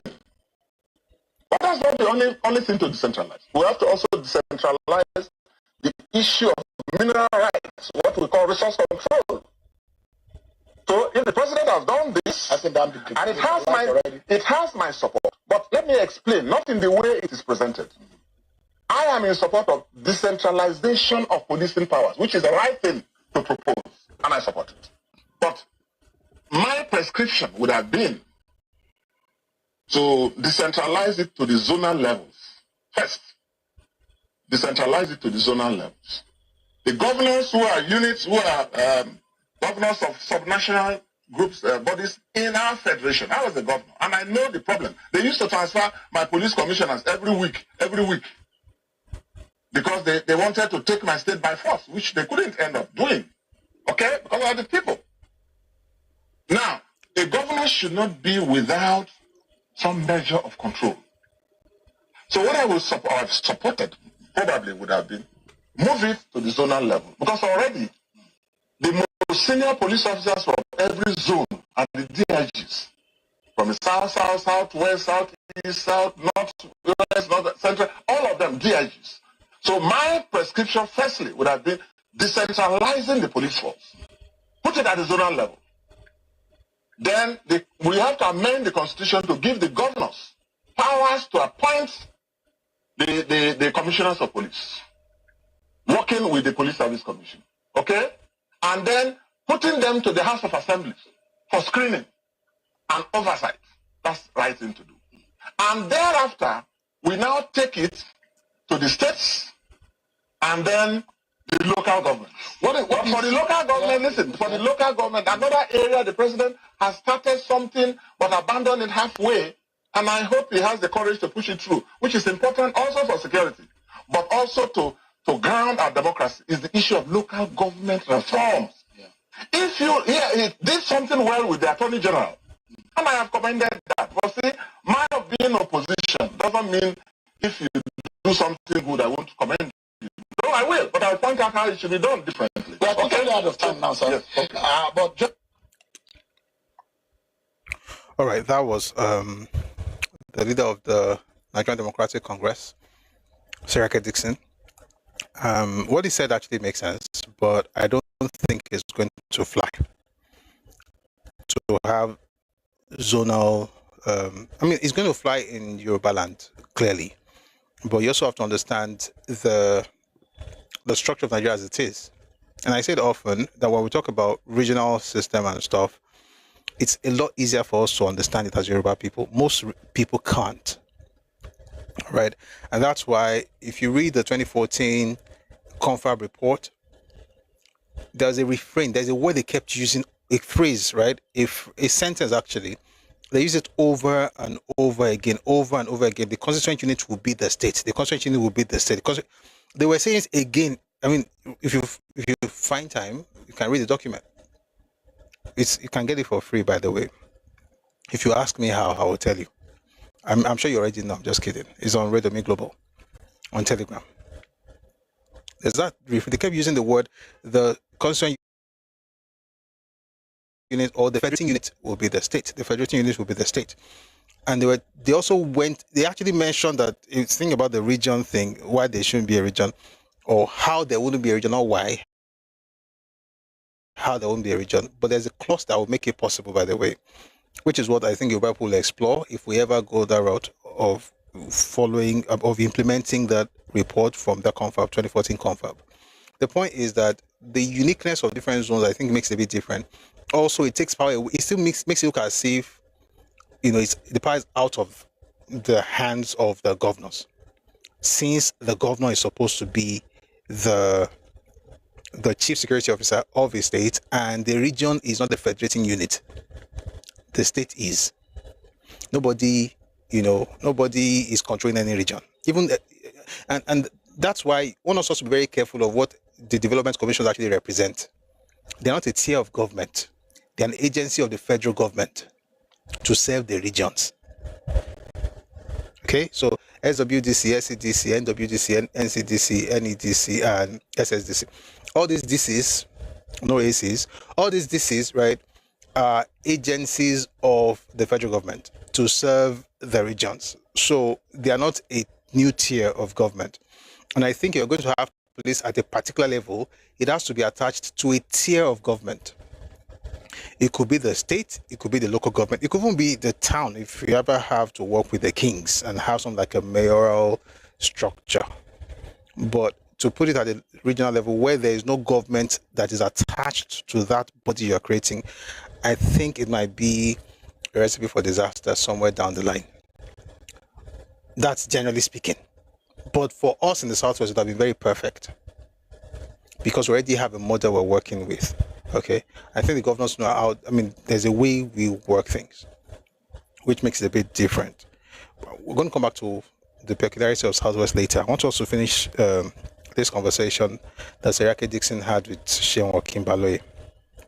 All right, in this particular clip I'm about to play, Seun asked a question that Seun made a statement about Peter Obi being suspicious of the timing of the state police, and then he wanted to know what Seriake Dixon had to say about it, and this was how the conversation went down. Please take a listen to this.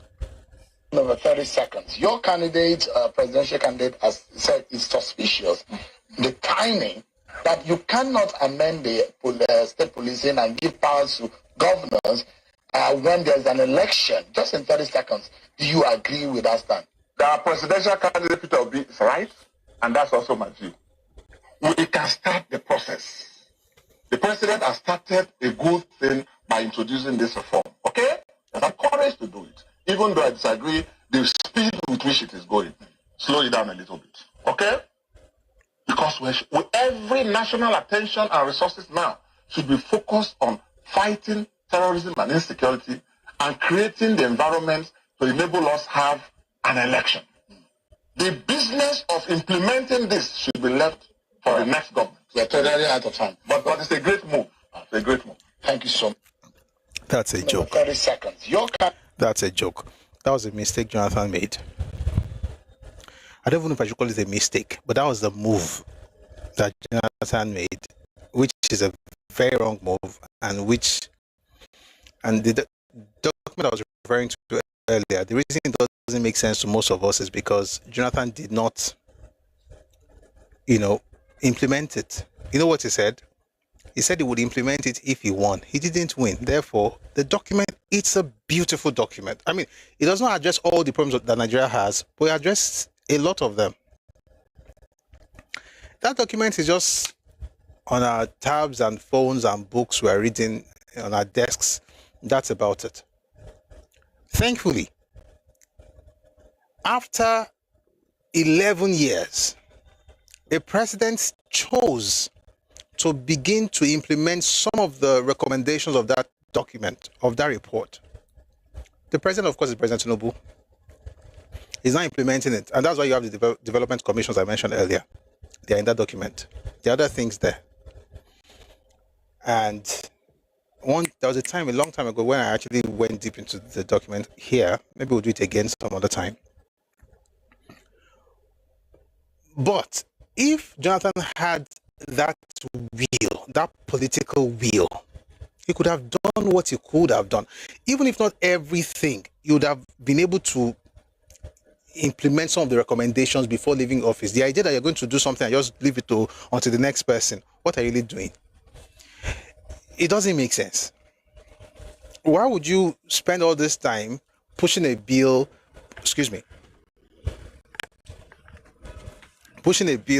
trying to get people to do something, only for you to now drop it out and say, when the next president comes in, as if he's not planning to come back. Of course he's going to come back. That's one. Number two, although Seriake Dixon says he agrees with Peter Obi, I don't. Because to agree with him actually points to ignorance of the bill itself. No shades thrown at all. It just means that you have to be ignorant of the bill, or maybe you're not ignorant, you just want to play politics. I want to assume that they are playing politics, which is, it is what it is. They are politicians. But I think statements like this, misinform the populace. All right? and I said this last week, it's important to say it again. You're not going to have state police before February. You cannot. It's not possible. Some things are possible. This one is not going to be possible. Why? Because there are still many stages to go through in order to arrive at that destination. To balk at the idea of having state police because of the next election is just to prove that you have something else in mind.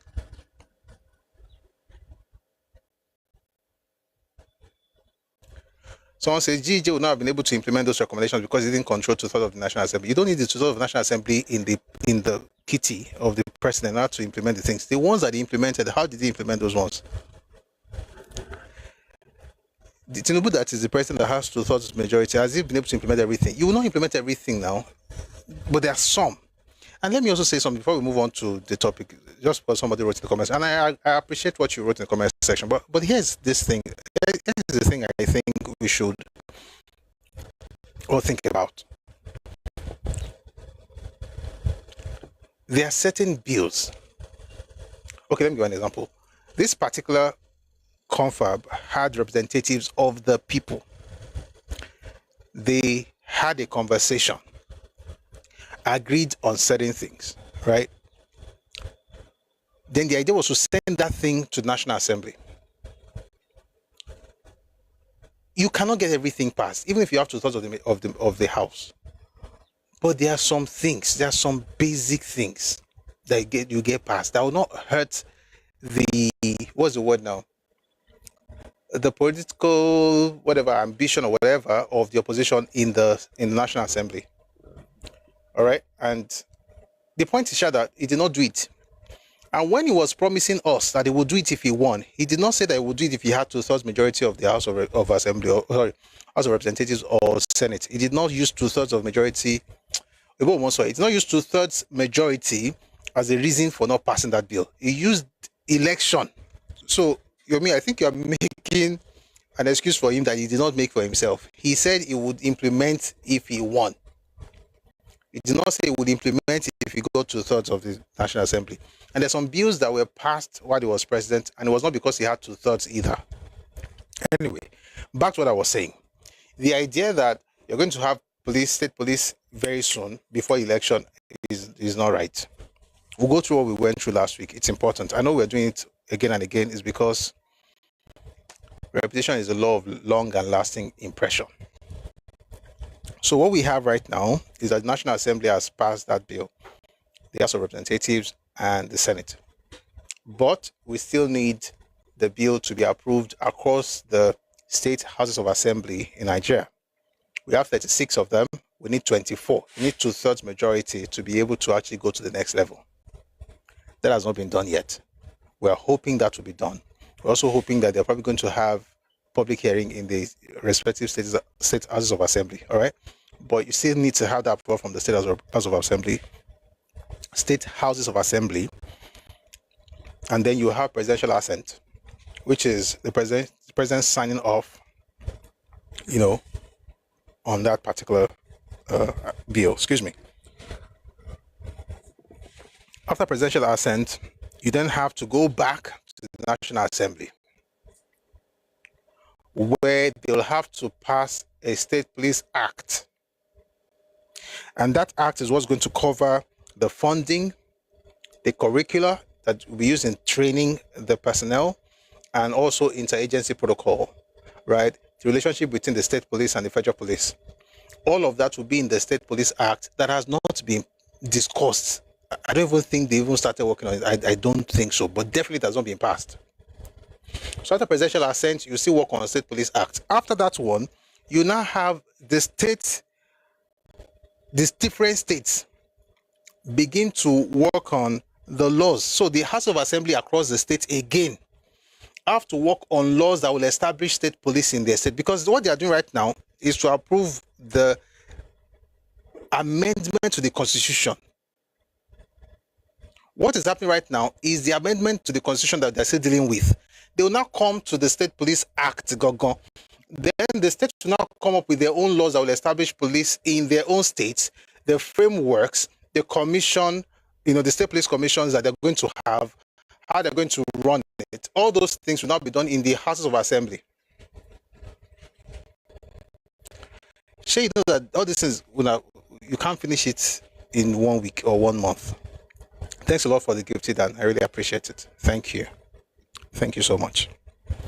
So all of these things are still going to go into the process of having state police. After all of these things, you then have the National Police Council approve or certify that, okay, this state is ready to be able to go. Then you can now, have, of course, you'd have recruited people in step 4. When the state House of Assembly will enact the laws that will establish the commission and establish police, the laws that will govern that police, and then you begin to recruit people to national standards, and then National Police Council will now approve. Now, let's even say the National Police Council approves and everything happens today. Let's assume that all these phases I just mentioned right now, everything happened. Well, today is Monday, right? Let's say everything is done by Friday. You still have to train the policemen. You can't just say, okay, now you are wearing kidney, you are interested, you go. It can't even happen in 1 week. Probably, maybe this will take another, 3, 4, 5 months. So, earliest end of the year to go through all of these phases, earliest end of the year. And then you now begin to train the personnel. Maybe another 6 months of training. And that's the earliest. So you're looking at maybe by middle of next year. In other words, it will be in the next dispensation. Is the next term of the president that you're really going to see state police functioning. You can't see it now. Possible. So my question is, why are they criticizing what is not even possible? It's a straw man. It doesn't exist. You're just creating something to fight. It's not what you shouldn't be talking about. But then he said something directly I agree with, that there are deeper conversations, and I agree totally with Senator Dixon on this matter. Conversation about mineral rights.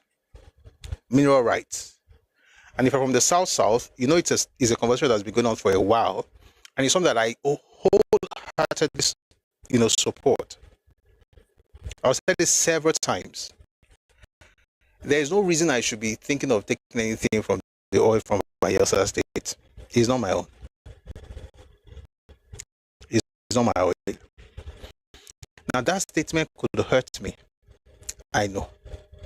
But it could also be a blessing. Because there are many things in our soil, in our ground, across Nigeria. There's no state in this country that doesn't have resources. Some people have on oil. It's not allowing people to see beyond their noses.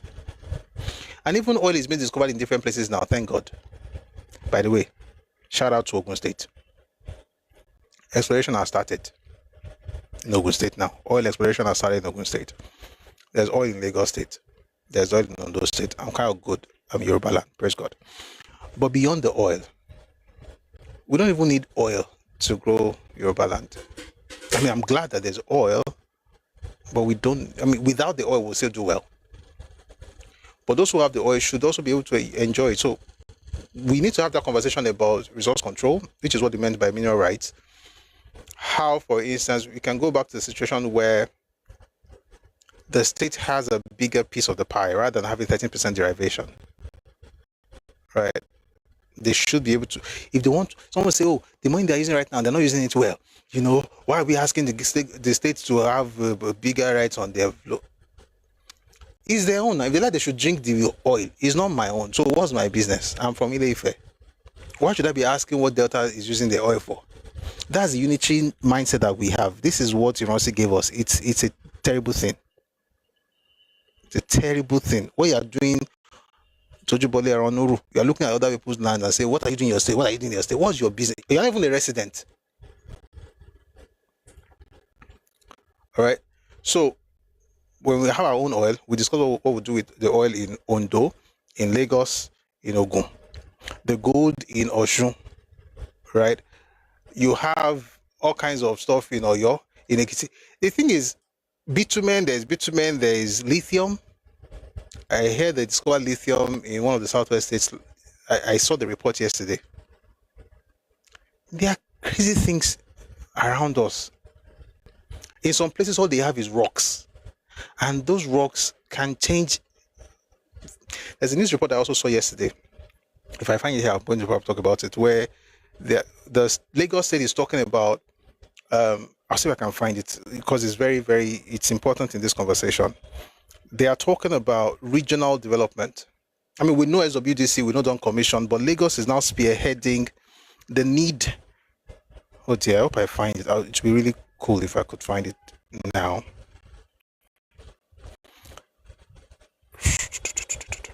They're spearheading, right, that stuff where we'll be able to create this thing where you can live in Ondo State and work in Lagos. And I was thinking about it after I saw that report, that, you know, a person, some of this issue that we're having with dirt in Lagos, Eko is just one small place, the entire state. All right. So some of the issues they have, for instance, now agriculture, when it comes to planting, they're partnering with Ogun State and with Kebbi for rice, but with Ogun State, they're planting other things. Some of the challenges they're having when it comes to waste disposal can move to another state, where the waste will then be, you know, converted into something else. But we have to think regionally about people. You know, we really have to. And we don't have to have region government. That's not the point. It's not the nomenclature that's the important thing. It's actually the functionality, how you are making things work in the region. We are slightly in it, which is what the BDC is doing with rail integration across Southwest. They're going to integrate all the states in the Southwest. While other people are saying whatever they want to say, we can do what we have to do. When you do it, then they see that, oh, they did, we can also do it. That way we become the catalyst for others while we grow as well. I can't find that picture, but if I find it, I'm going to resource control. We need to have that conversation in Nigeria. Once you have that conversation, state police, fiscal federalism, resource control, we're good. Everything, and it's not that's why it's not one thing, it's a number of things. It's not like a silver bullet, but it's a number of things. Once you put those things in place, because why do we have to have state governors go to Aso Rock, I'm using that figuratively, cap in hand every month to collect allocation? Why? Because intentionally, but even Lagos, you get VAT from Lagos from all of this, because Southwest, VAT, yes, Southwest contributes the highest VAT, right? You get VAT from all these places, put it to the center, then distribute it across the whole place. What kind of rubbish is that? If I'm generating the VAT, why should I be sharing it with another person who is not generating as much? Why can't he look for what he is generating and spend it there too?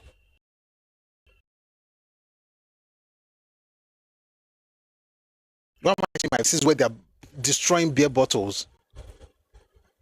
It makes no sense. You don't like beer, Abby? See, I don't drink. So that's the point. I don't, it's not like I'm not speaking because I drink, but that's not even the point. If you don't like beer, don't like it. Don't use the money from beer either. Like, be holy. You shall be holy. Be holy. Be holy through and through. Don't be using para to be collecting money from things that you say is a sin.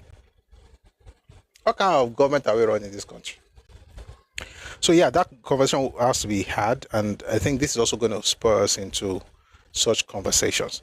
Before we go on, the last clip, short one, was where Sheon asked him about what APC had promised to do to NDC in terms of winning everything. Akara said, beer VAT is haram. God bless you. If beer is haram, beer VAT should also be haram. Interestingly, there are things in the north that the North has in abundance that can change the North forever. And guess what? They don't have to share it with me. They don't have to share it with the South or with the West. They don't have to. There is laterite, there is talc, there is gold, there's lithium. Okay, the North has a lot of solid minerals, a whole lot. What's happening in Zamfara? Most of it is because of the mineral resources there. The uranium, in the North. So why are we doing this? Every part of the country can do well. Why must we all be choking ourselves? Could make sense now.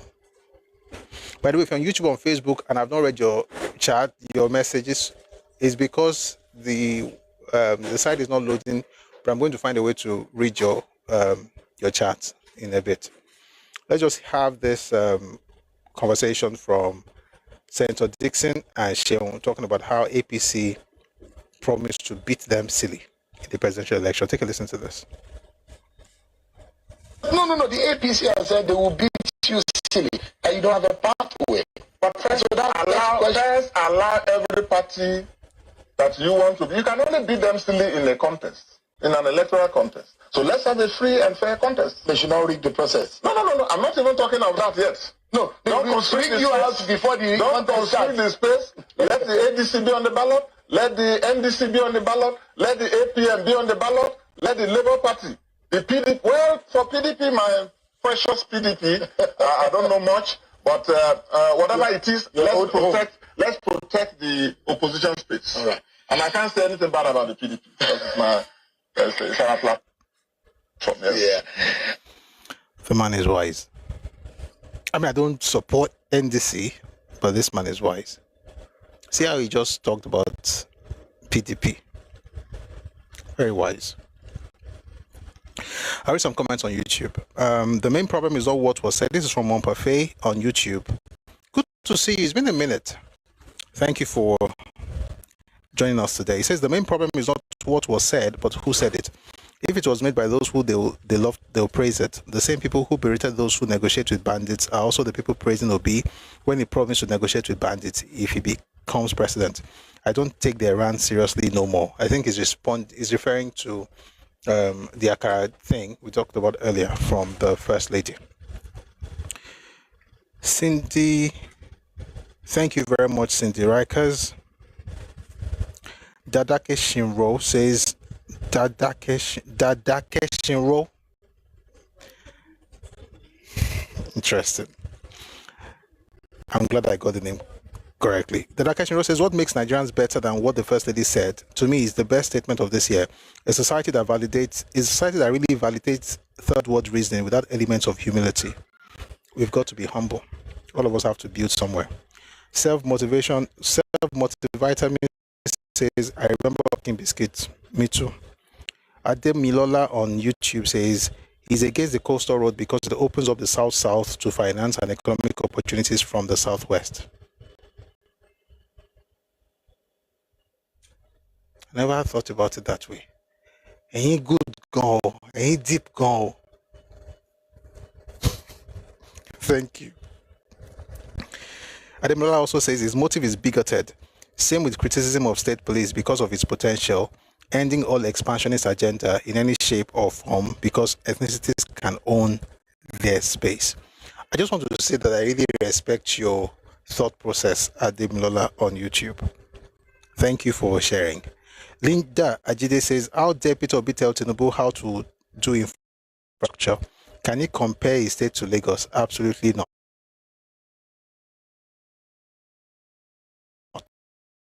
Obi has zero vision. The country will stagnate if he were in charge. I guess he shouldn't be in charge. That would be a very good thing to make sure that we don't have that kind of wala. Let's check out Facebook very quickly and read some of the comments, and then we can move on to other things. Mufuta Adetoye Adeyemi says, these are the same people who will these are the same people who will queue in hot sun or cold rain to get 2,000 naira to vote. Actually, in their defense, all they needed was 500 naira, malt, and gala. Mufta also says it's all about our mindset. Mr. Mufta Adetoye Adeyemi. He said it's all about our mindset and the way we're wired to think, as not wanting to soil our hands. I'm a master degree holder from a reputable university in Nigeria. I started making suya in the UK from 2013, from where I got into restaurants with 4 outlets in and around London as of today. May God Allah be glorified in my financial standing. I celebrate you.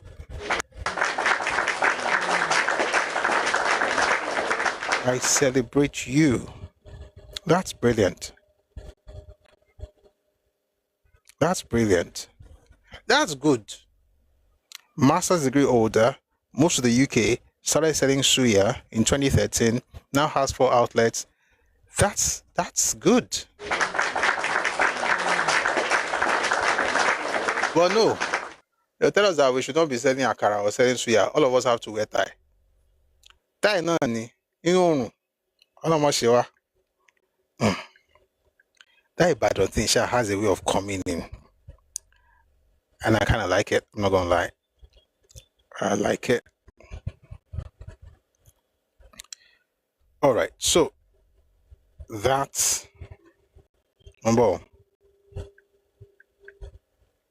Thank you very much for that comment. That actually helped us a lot.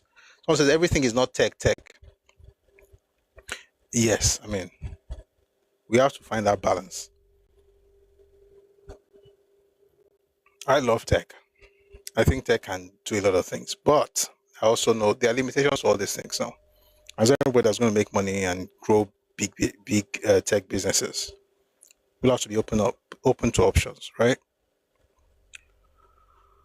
Okay. If I find you that Lagos stuff, I'm going to play for you. I can't find it at the moment because I didn't know I was going to talk about it. But let's get back to the show.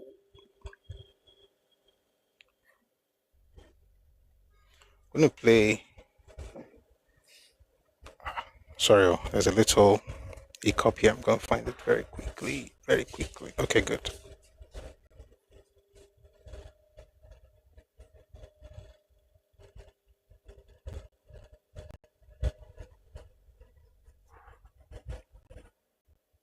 So we've covered a lot of things I wanted to talk about, the Akara thing, and yes, I found something I wanted to talk about.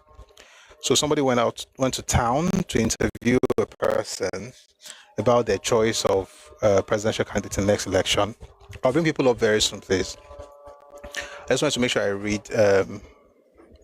I read the comments from other platforms so that, since they can't call in.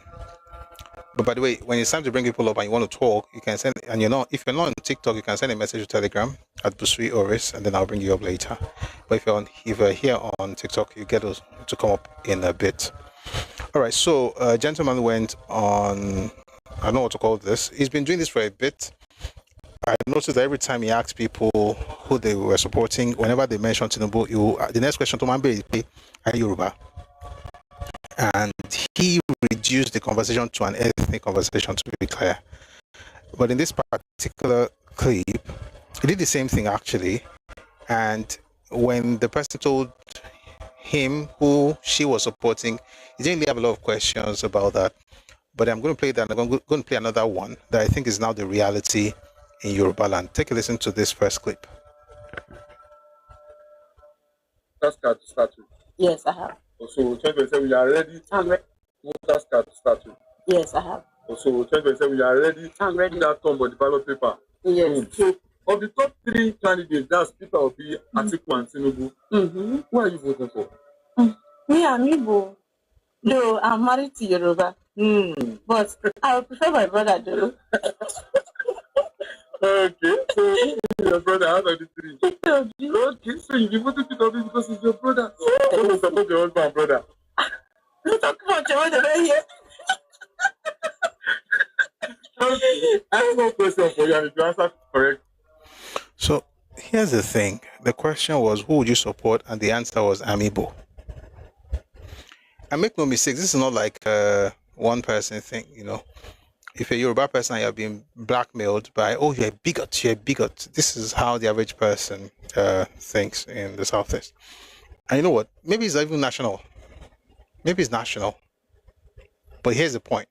You can't do this and then think of shaming others for doing exactly what you're doing. The question is, why are you going to vote for? Just say Peter Obi, and that's okay. But no, you have to start, because that's the rationale. That's the reason for a decision. She first told us that was Peter Obi, and then she told us the other one. Anyway, I think this is now becoming the way this next election is going to play out, because a lot of Yoruba people are discovering that want to go on,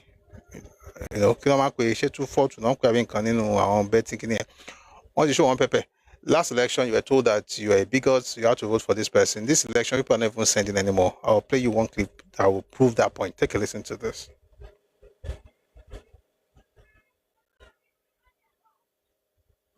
I want to vote for APC, Tinubu, because Tinubu is my brother. I can't leave my brother and vote for another person. If you want to look people, like, people don't look at any other thing. They look at Obi is my brother. If they want to say Obi is my brother, that's why I want to vote for APC. APC also is my brother. That is the reason. Tinubu have do governor before. Governor. Tinubu too well. And again, I can't leave my brother. The reason is that I can't leave my brother and vote for PDP. PDP is not my brother. Obi is not my brother. Atiku is not my brother. Tinubu is my brother, and I have to vote for my brother. I can't leave my brother. Is the reason. They should try and vote for Yoruba man, APC man. Maybe we see difference. Somebody say aura for aura. It's aura for aura at this point. Whatever is good for the goose is also good for the gander. And if go, that's what you want to go on, go. Ah. Are you a customer? Oh yeah, that's the word. So I think that's what people are doing right now. I mean, you say this is what you want to do because of an ethnicity, then others get to say the same thing. Really, that's not how it should be, but apparently it's the reality of Nigeria, because, I mean, if you're going to take that path, you might as well take another path. Another young gentleman that I want to quickly play before I go to the last clip, for now, is Seun Kuti. You know, Seun Kuti is Pan-African. He's always talking about Pan-African stuff. Well, now they're telling him as well that he's also a bigot. Take a listen to this.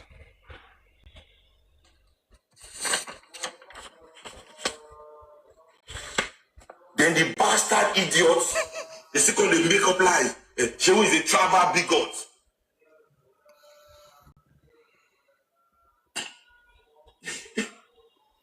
Where is the evidence? There's no evidence. There's no evidence. Your tribal bigotry is because Shehu no support Obi. Is this the only thing you are doing? Is it a way to drag support for my enmity of one Igbo man?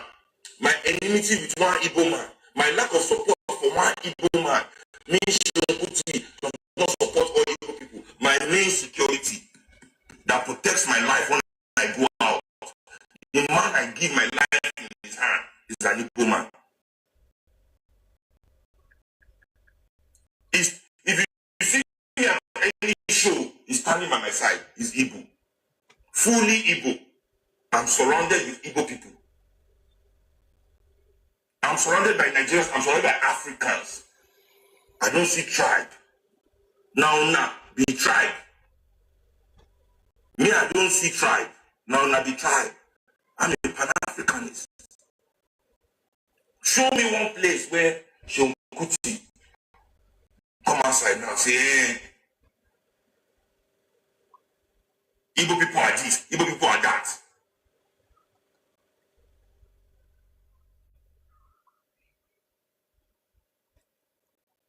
I'm a proud Yoruba man. Very proud. I will stand on the side of my Yoruba ethnicity any day, anywhere, against anything.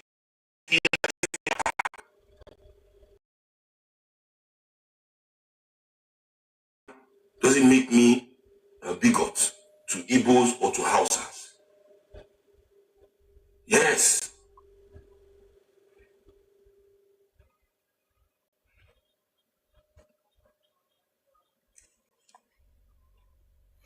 I think that's good. All of us will wake up in this country. We will all wake up in this country.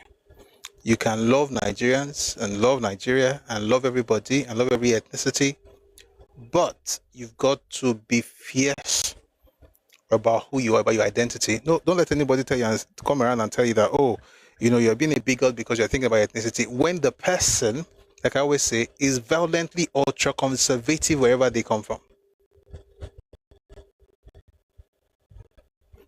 You're Yoruba, you respect everybody. We're not going to leave, you're not going to you're not going to sacrifice yourself for people who will not even acknowledge your good. How many months was Shinkai in prison for during that? 20. Think about it again. Is it 20 or 24 months? But I think between 20 and 24 months, no group on earth has insulted that man like the group for whom he went to prison. 20 months. Thank you, Dr. Badru. 20 months. Almost 24 years. Almost 2 years. 20 months meant 1 month, 2, 1 year, 12 months, another 8 months.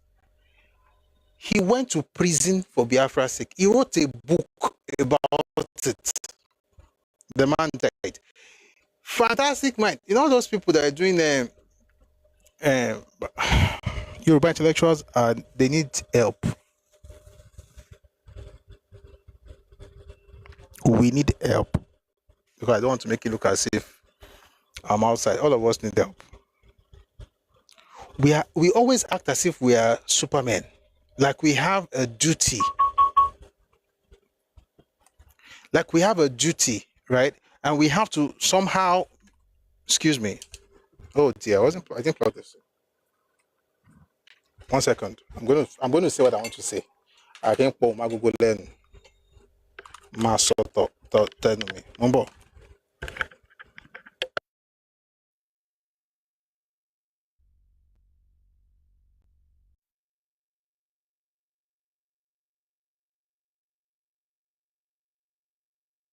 All right. We act like we have a duty to dim our light in order to allow others the chance of being seen.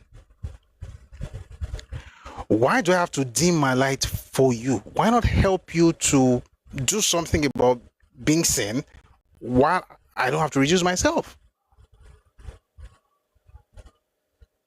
I think that the fact that I'm shining would even be enough to inspire you to see reasons to shine.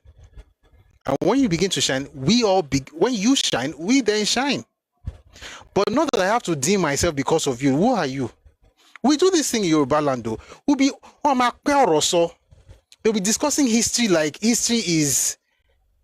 I mean, there's a way, of course, you're not going to weaponize history. You're not trying to hurt anybody. But also, you're not trying to put yourself in that place where I can afford to be put down so that the other person can have like a new lease of what kind of rubbish is this? We do it a lot. That's it in our books. Even some of our elders, they'll have interviews and talk.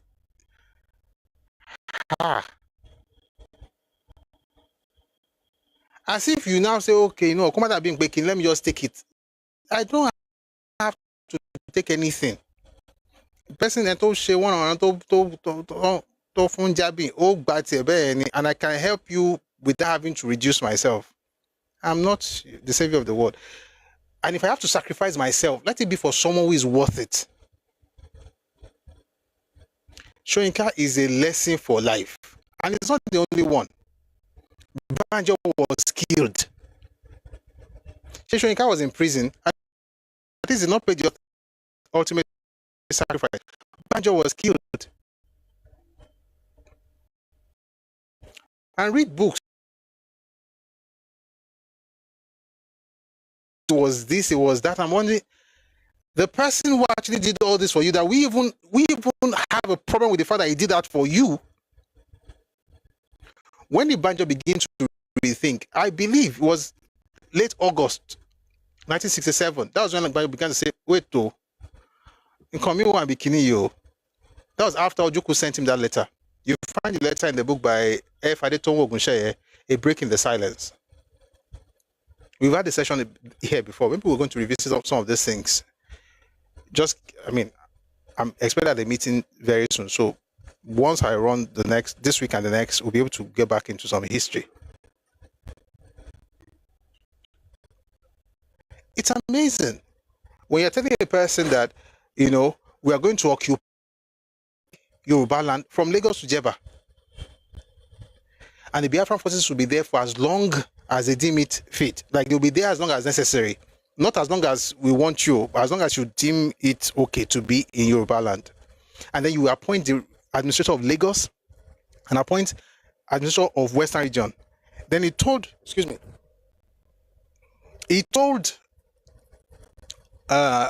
Victor Banjo that he will make him the administrator of the Western region. Meanwhile, he told Adewale Ademoyega the same thing. Read why we struck. It was Humphrey Chukwuka. Thank you, Tidan. People care for me in this place. Thank you. It was Humphrey Chukwuka who went to release Adewale Ademoyega in prison in Warri that told Adewale Ademoyega about the plan. In other words, Ojukwu was going to make him the governor of Western region. The same promise he made to Victor Banjo. Victor Banjo did not even know.